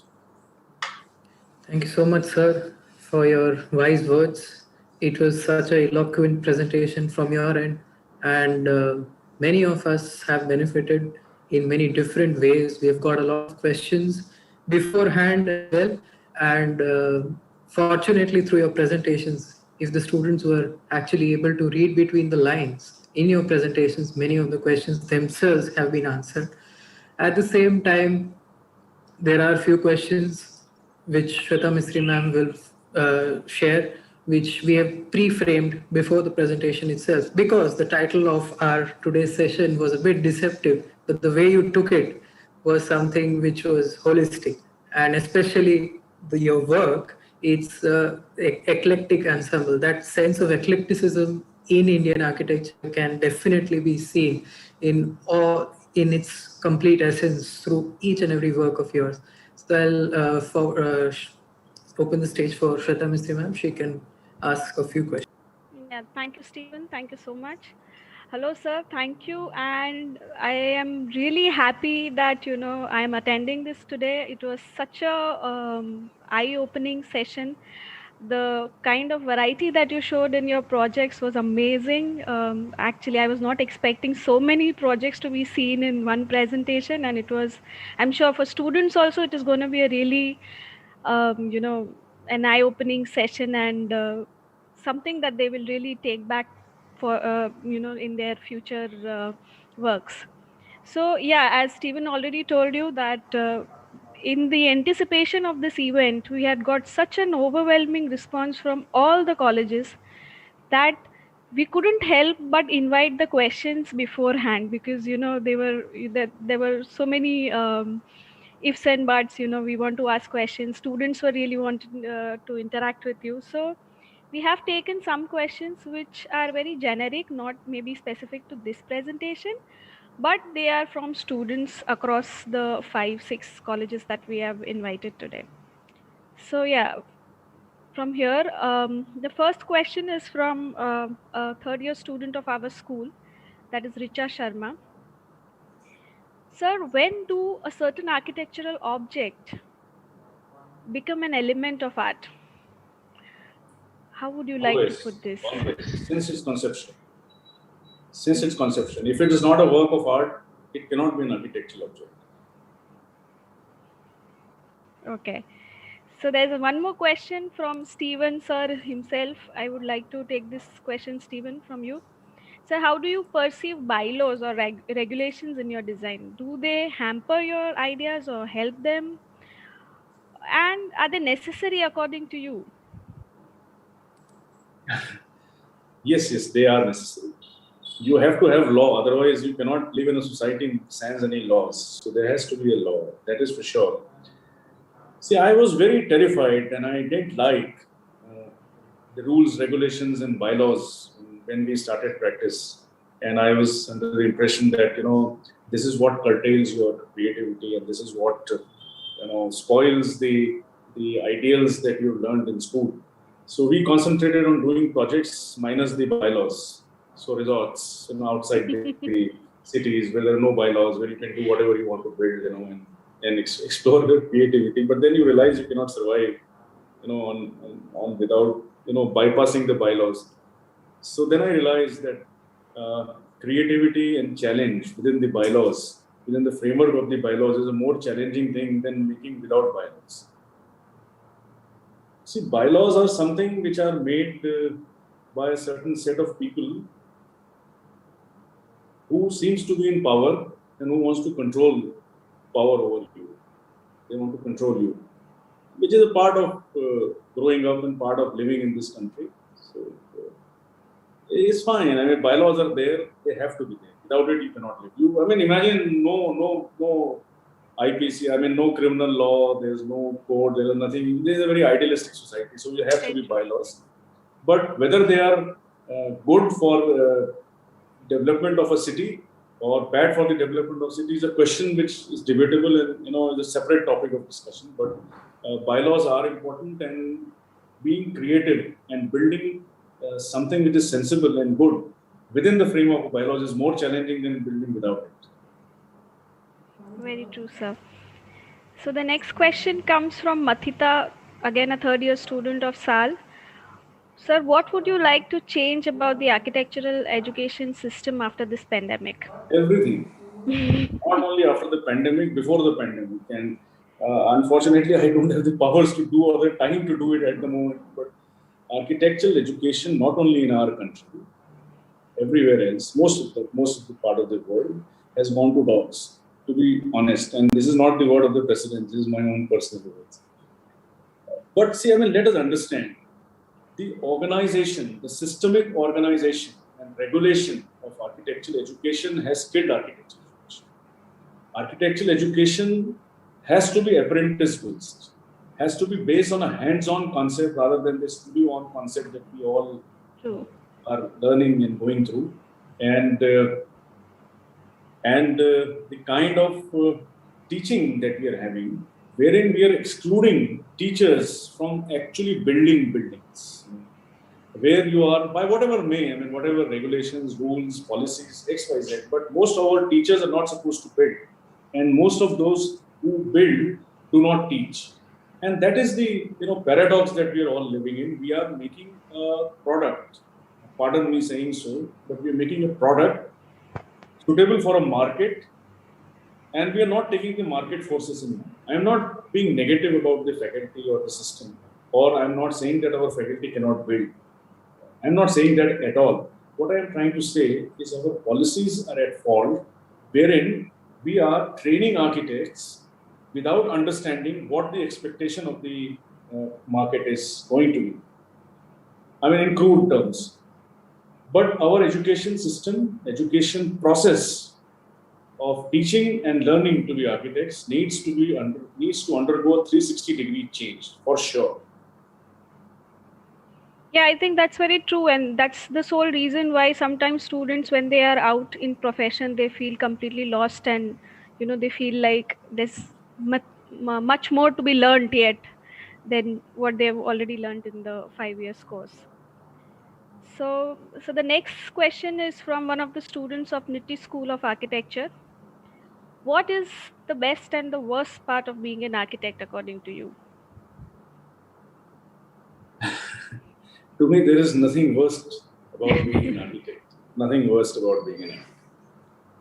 Honestly, there's nothing worst. I mean, there are times wherein you are not paid your fee, you are not paid your dues. You are when you are compared to a contractor or a mason or a carpenter. There are times there are lows. You feel low and dejected, but it is not worst. Worst is something beyond your imagination. There's nothing wrong or worst or bad about being an architect ever. And what is the best part of being an architect? That you are an architect. And that is the best part of your existence. I keep saying, I mean, you have to breathe architecture, live architecture every moment. That doesn't mean that you have a personal life. But what it means is basically that unless you are breathing your life into every design that you are doing and every building that you are making, it won't succeed. It won't have that life, so-called life. And that is the best part of being an architect. An architect. So our next question is from a student from Chitkara School of Planning and Architecture. Her name is Anvesha. She wants to ask, she's asking, being an architectural student, what are the qualities we should imbibe in ourselves during the process of study? Loving what you do and being romantic about everything that you do. Everything. That should be the best part. That is the only advice I'll give, because once you start loving what you do, you excel at it and you will enjoy doing what you do. So you need to love yourself, you need to love your work, you need to love your patients, and you need to make everyone love what you do. And that is the only advice I can give. Basically, be passionate about what you're doing. Of course, without passion, there is no love. Yeah. So the next question is from a student from Kolhapur School of Architecture. Will digitalization actually contribute in creating path-breaking architecture? How do you perceive architects after 10 years?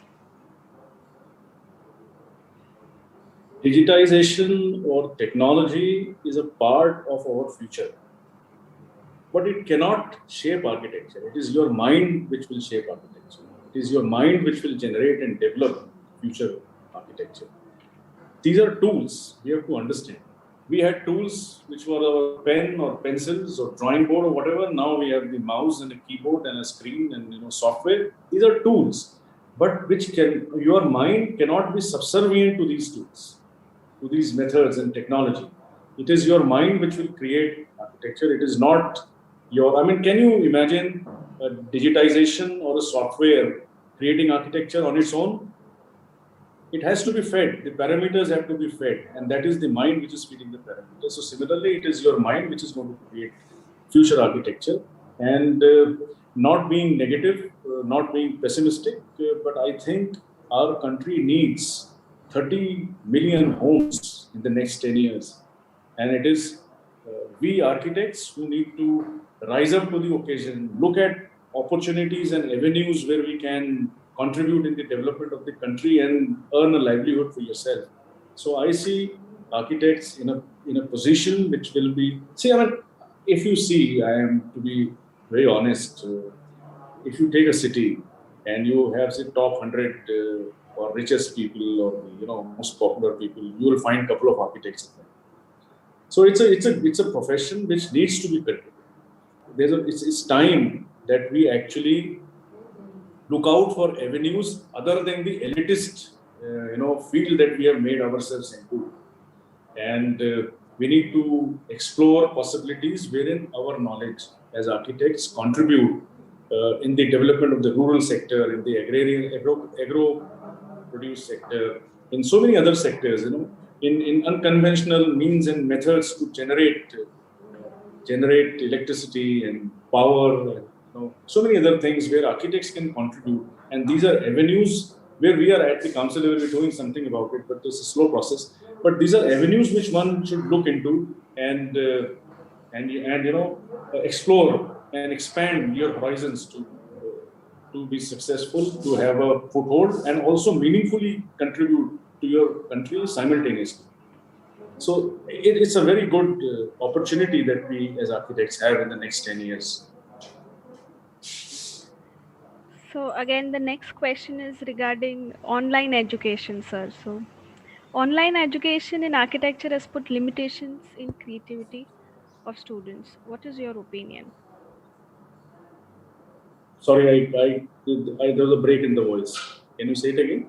Online education in architecture has put limitations in the creativity of students. What is your opinion, sir? This is coming from a student of Kolhapur. It has put limitations in your mind. We have to adapt to change, and that's what I said. You have to adapt to change. This is the norm, and this is the thing that we need to do. We need to innovate on how architecture can be taught online. I mean, there are limitations. I agree. I'm not saying there are no limitations. The teaching that you had face to face when the teacher came, scribbled on your sheet, tore away the sheet, threw it away, gave suggestions. There's a different level of interaction. But if online teaching is there, instead of saying or cribbing that it has given limitations, why can architects not develop software which will remove this inhibition, or which will be away from this limitation, wherein we are able to interact with our students like we're interacting face to face? Why can architects not develop their own software? So there are limitations, but it's all in our minds, and we need to change. There is an eternal debate between the mouse and the pencil, and we say, our generation people say that it was the hand which was creating, and now mouse has spoiled the quality of architecture. But for the next generation, for this present generation, that is their pencil. That is how they are brought up to. We need to change to adapt to their methods and means. We cannot impose our ideologies and our thought process on a generation which is not in tune and sync with your generation or with your thought process. So similarly, online education is going to be a part of architectural education henceforth. And we are thinking that at least 30 to 40% should be online education. It saves resources, it saves so many things, and it saves on quite a lot of man hours and infrastructure. Yeah. So we need to relook at our infrastructure, we need to relook at our pedagogies, we need to relook at the way we are approaching education. So we need to change with the times. Yeah, and adapt. And stop looking at it as a limitation, and rather than look at it as an opportunity. If we start looking at it as an opportunity, we'll be able to develop a software which will be absolutely suitable and perfect for studio learning, probably. So I think it is only because of this online medium that we have got this opportunity of getting so many colleges together, trying to call so many people, trying to, have them interacted with the students. So yeah, there are advantages to this too. Yeah, I mean, we could not be, I mean, I could not be probably going to so many colleges. I'm going now online. So, Yeah, it was not possible. And then, I mean, the availability of a software platform for this interaction and for online learning is restriction. That is the limitation that we have. Yeah, that is true. So the next question is coming from 2-3 students from different schools. One from Niti School of Architecture, one from our own school. What are the skills? What are the skills that have proven to be the most valuable to you in your entire architectural career? Investigative, analytical, and post-mortem of everything, of every thought process that comes to you. I wanted to be a detective like Sherlock Holmes, and I used to read a lot of detective novels and imagine myself in a situation, similar situation, and that helps. Unless when a thought comes to you, you need to do a complete post-mortem and autopsy of that thought, and be creative in analyzing that thought process. So there comes in lateral thinking, and that lateral thinking is very, very crucial as an architect. If you are able to develop that lateral thinking, is very, very crucial, and that comes through analysis of the thoughts that have come to you, and dissecting that thought into small little things, and then seeing it holistically, laterally, and that develops a lateral process. For example, I always talk of this rose. A rose is always appreciated, and because of its smell, because of its shape or flower or whatever. But no one cares about the thorn and the leaves. But have you ever thought that it is the sacrifice of the rose which is protecting the thorns and the leaves? That's the little thinking that every architect, every designer should have. That instead of appreciating the rose, you appreciate the sacrifice of the rose, because it has, by sacrificing itself, it has protected the leaves and the thorn for future growth of its own self. So these were all the questions that we had received in advance in anticipation of this event. There are some live questions which we are getting right now while you were speaking to us. I will hand it over to Stephen so that he can take it over from now. Yeah, seeing the time frame we have, I'll just address 2 to 3 questions which are most relevant. So student from our college, Disha, she is asking how to decide whether to complement the site context or contrast the site context and the surroundings for any project. No, I can ask a counter question. Do you like your parents or you don't like your parents? There is nothing like that, Either you have no choice or you have no choice. So the idea is, when there's a context, that is your parent. When you're building in a context, there is no option of not liking it or compromising it or contrasting it or complementing. There has to be, because you have arisen out of that context. Just like you have been born out of your parents. You have your genes, you have blood, and you have everything that you got from your parents. Similarly, the site has to have everything from the context. So there is no question of contrast or complementing or similarity. It is being one with the context that you have been asked to design. Yes. Another question building on that from Sagar Pandit. So he's asking, what are the major steps one can take to avoid an industrial way of construction and lean more towards the traditional way of building? So you can't avoid industrialization. You have to build on industrialization. You have to use industrial methods. It is the judicious use of those industrial methods. For example, if you're building a house, a small house, which is probably ground and one, and it cannot go further higher, then what construction methodology you will use is up to you. See, you cannot use these days without non-industrialized products. Even if you see a Mangalore tile is an industrialized process, you can reduce. By what we mean is, you can reduce the distance from where it is being put, and that's called, we call a diameter of a building. If you are able to build a building, we've been able to build a building within 250 kilometers dia, the one that got the INCOV award, the GT project, wherein everything that went into the building was sourced within 250 kilometer radius.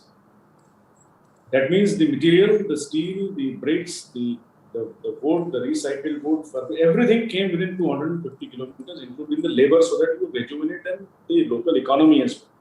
So you are able to reduce.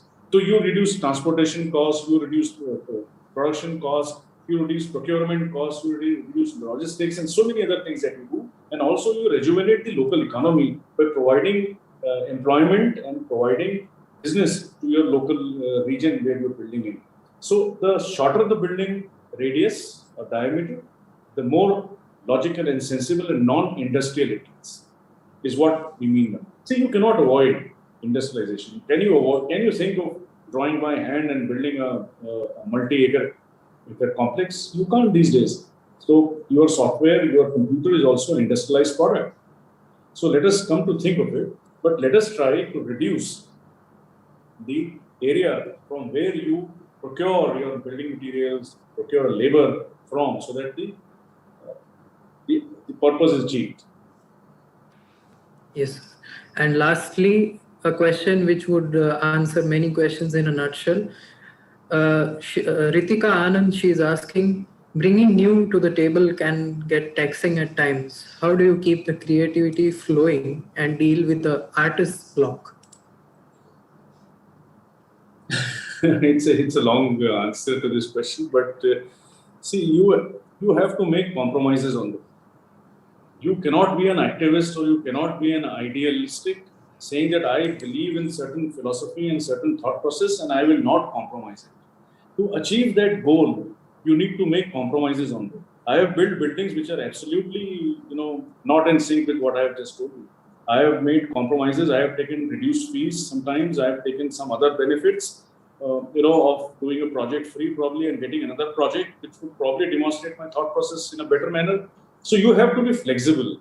You have to adapt. I mean, if you know you have to go to a place called X and there are certain ways to go, if this is the way you have chosen, it doesn't lead, if there are obstacles, you change your path, and just like water, you keep changing path and it goes most easy, least resistance path. So you need to make compromises for sure. Secondly, I told you in between that there has to be brand building. And that brand building has to be methodically and thought over, very, very deeply thought over how you're going to build your brand. Now, people who come to us because they think that what we are doing is right, number one, and number two, they like what we're doing without understanding what we're doing. So because of the brand that we have built, and this brand building is very vital in your career. Once that brand building happens, once you are established as a brand, then this question does not arise at all. This question arises when you are struggling to establish yourself, when you are trying to set up a practice, when you are trying to put your ideas across. You will find in your way, there will be someone who will support you, there will be someone who will agree with you and will give you an option, maybe today, but maybe not today, but tomorrow, somewhere in the way, who will give you an opportunity and a platform to demonstrate what you think is right or what you think is wrong. Till then, hang on and keep doing yourself whatever you can to sustain your practice, sustain yourself, but not deviating or wavering from your thought process. Thank you so much, sir, for such elaborate answers. They were actually way beyond what the questions were actually. They were quite superficial, but your answers were so elaborate that they made a whole lot of sense together. So we have reached at the end of our session today. So before ending, I just wanted to share a thank you note, which I could just grasp from our today's session. So it was such a holistic ensemble, right from starting from the experiences of your near and dear ones, and also looking at your works, the questions right now. And we usually have an attitude as architects or any professional field. We are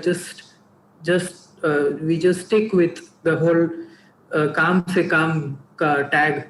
We just don't go beyond it. But our field, we realize today that we as individuals are human beings, and we need that kind of a warmth and the entire environment and the entire journey which one would take. It's not a one-day thing.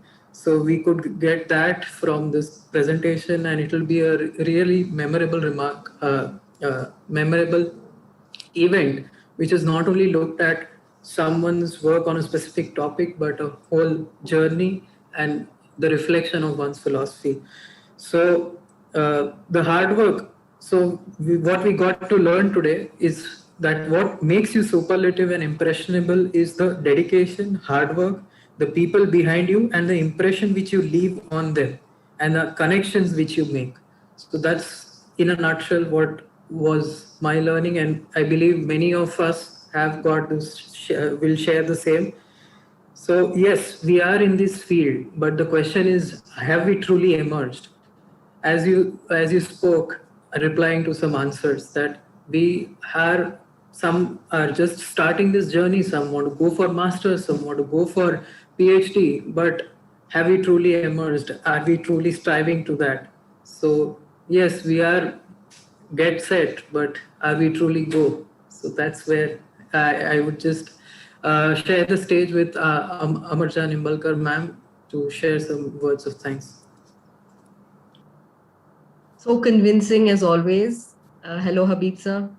Hi, thank you so much. Hi. Wonderful to see you live. You have been, you are, and you always will be an inspiration to many of us. And you have been always to me, of course. You epitomize the 7 lamps of architecture. Your journey does seem to have been full of sacrifice.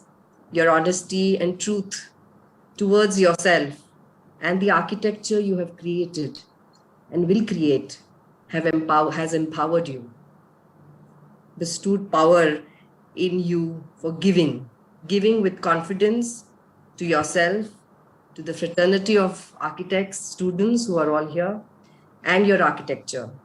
The beauty of your architecture is a strong story of being responsive to traditions, as you have so widely and so rightly projected to us, climate, context, and be environmentally and ecologically responsible. This is the true meaning of sustainability to me. The beauty in your architecture speaks volumes of who you are and what you are. Your good deeds and soul-touching architecture has engraved on our hearts and minds the significance, the sacredness, the serenity, and the security. You have awakened, motivated many architects and students who are present here, and I'm sure the common man, and added so many dimensions through your architecture in pursuit of excellence. You are advocating the importance of an architect to the non-believers in your illustrious role as the president of the Council of Architecture. You have put life into the diminishing role of an architect and his architecture. And we are deeply and immensely grateful to all the members of the Council of Architecture who have elected you, rightly so, as the president of the Council of Architecture. We continue to follow you and your architecture in the coming years, and you have crafted indelible memories, a legacy for us and the future generations to get inspired from. Your exuberance, your experience and belief, and most importantly, your obedience, the 7th lamp of architecture, is visible with your dedicated effort, your patriotism towards nation building with architecture. Responsibility and accountability symbolizes your strength and involvement to every nuance and emerge successful. Thank you for being the person you are. You have inspired me in many ways. I feel blessed to have been connected with you. Thank you for the honor, Ramanjot, and SAL School of Architecture. Thank you so much. Thank you so much. Thanks a lot, sir. Thank you for your kind words, Amarja and Ramanjot, for all the efforts. I was touched and moved by your. Thank you so much, sir. Thanks a lot, Thank sir. you so much. सच में आज से समासा बन गया है. We don't want that you should go. And I'm really overwhelmed with the students' participation to this interactive session. I think so for the last 2 weeks we were totally onto that, and Amaja ma'am is I was just giving my ideas and she was into the work, and she was on the toes for the last 2 weeks and doing all the best she could give me as as a mentor, as a help. Thank you so much, ma'am. I hope you all have enjoyed it, and I deem it is a great honor and privilege to propose the vote of thanks for this memorable session. Firstly, I'll thank God for making this a great success. And then, for the first and foremost, I thank our expert for today, Architect Habib sir, who, despite his busy engagements and schedule, has found time to grace this occasion. I express my heartfelt thanks to our CMD sir, Mr. Rajendra Shah, our General Manager, Nilima ma'am, our Director, Mr. Rakesh Vasani sir, for their all-time great support. And my heartfelt thanks to all the heads of various schools, all the experts sharing their valuable time for their encouragement in all our efforts. And a special thanks to Dadu, sir's father, Desai ma'am, Deshpande sir, sir's wife Smita ma'am, who was giving all these photographs and all, and his darling daughters Sarbina and Smiha. Ahuja sir for helping us to have this unique session in a unique way and in a secretive manner. I have to especially mention the contributions of Amarja ma'am again for her involvement and her willingness to take on the completion of all tasks requested. Special gratitude to the teaching and non-teaching staff today, who has really worked hard to ensure that the entire session goes without any hindrances and glitches. I thank all the distinguished invitees present here and accepting our invitation. Last but not the least, my dear students, for their cooperation and faith in SAL, in me, making this session a resounding success. Once again, sir, ma'am, and everyone, thanks a lot from SAL School of Architecture, sir. Thank you. Thank you so much. Thank you. Thank you. Thanks Thank a you. lot. Thank you. Thanks a lot.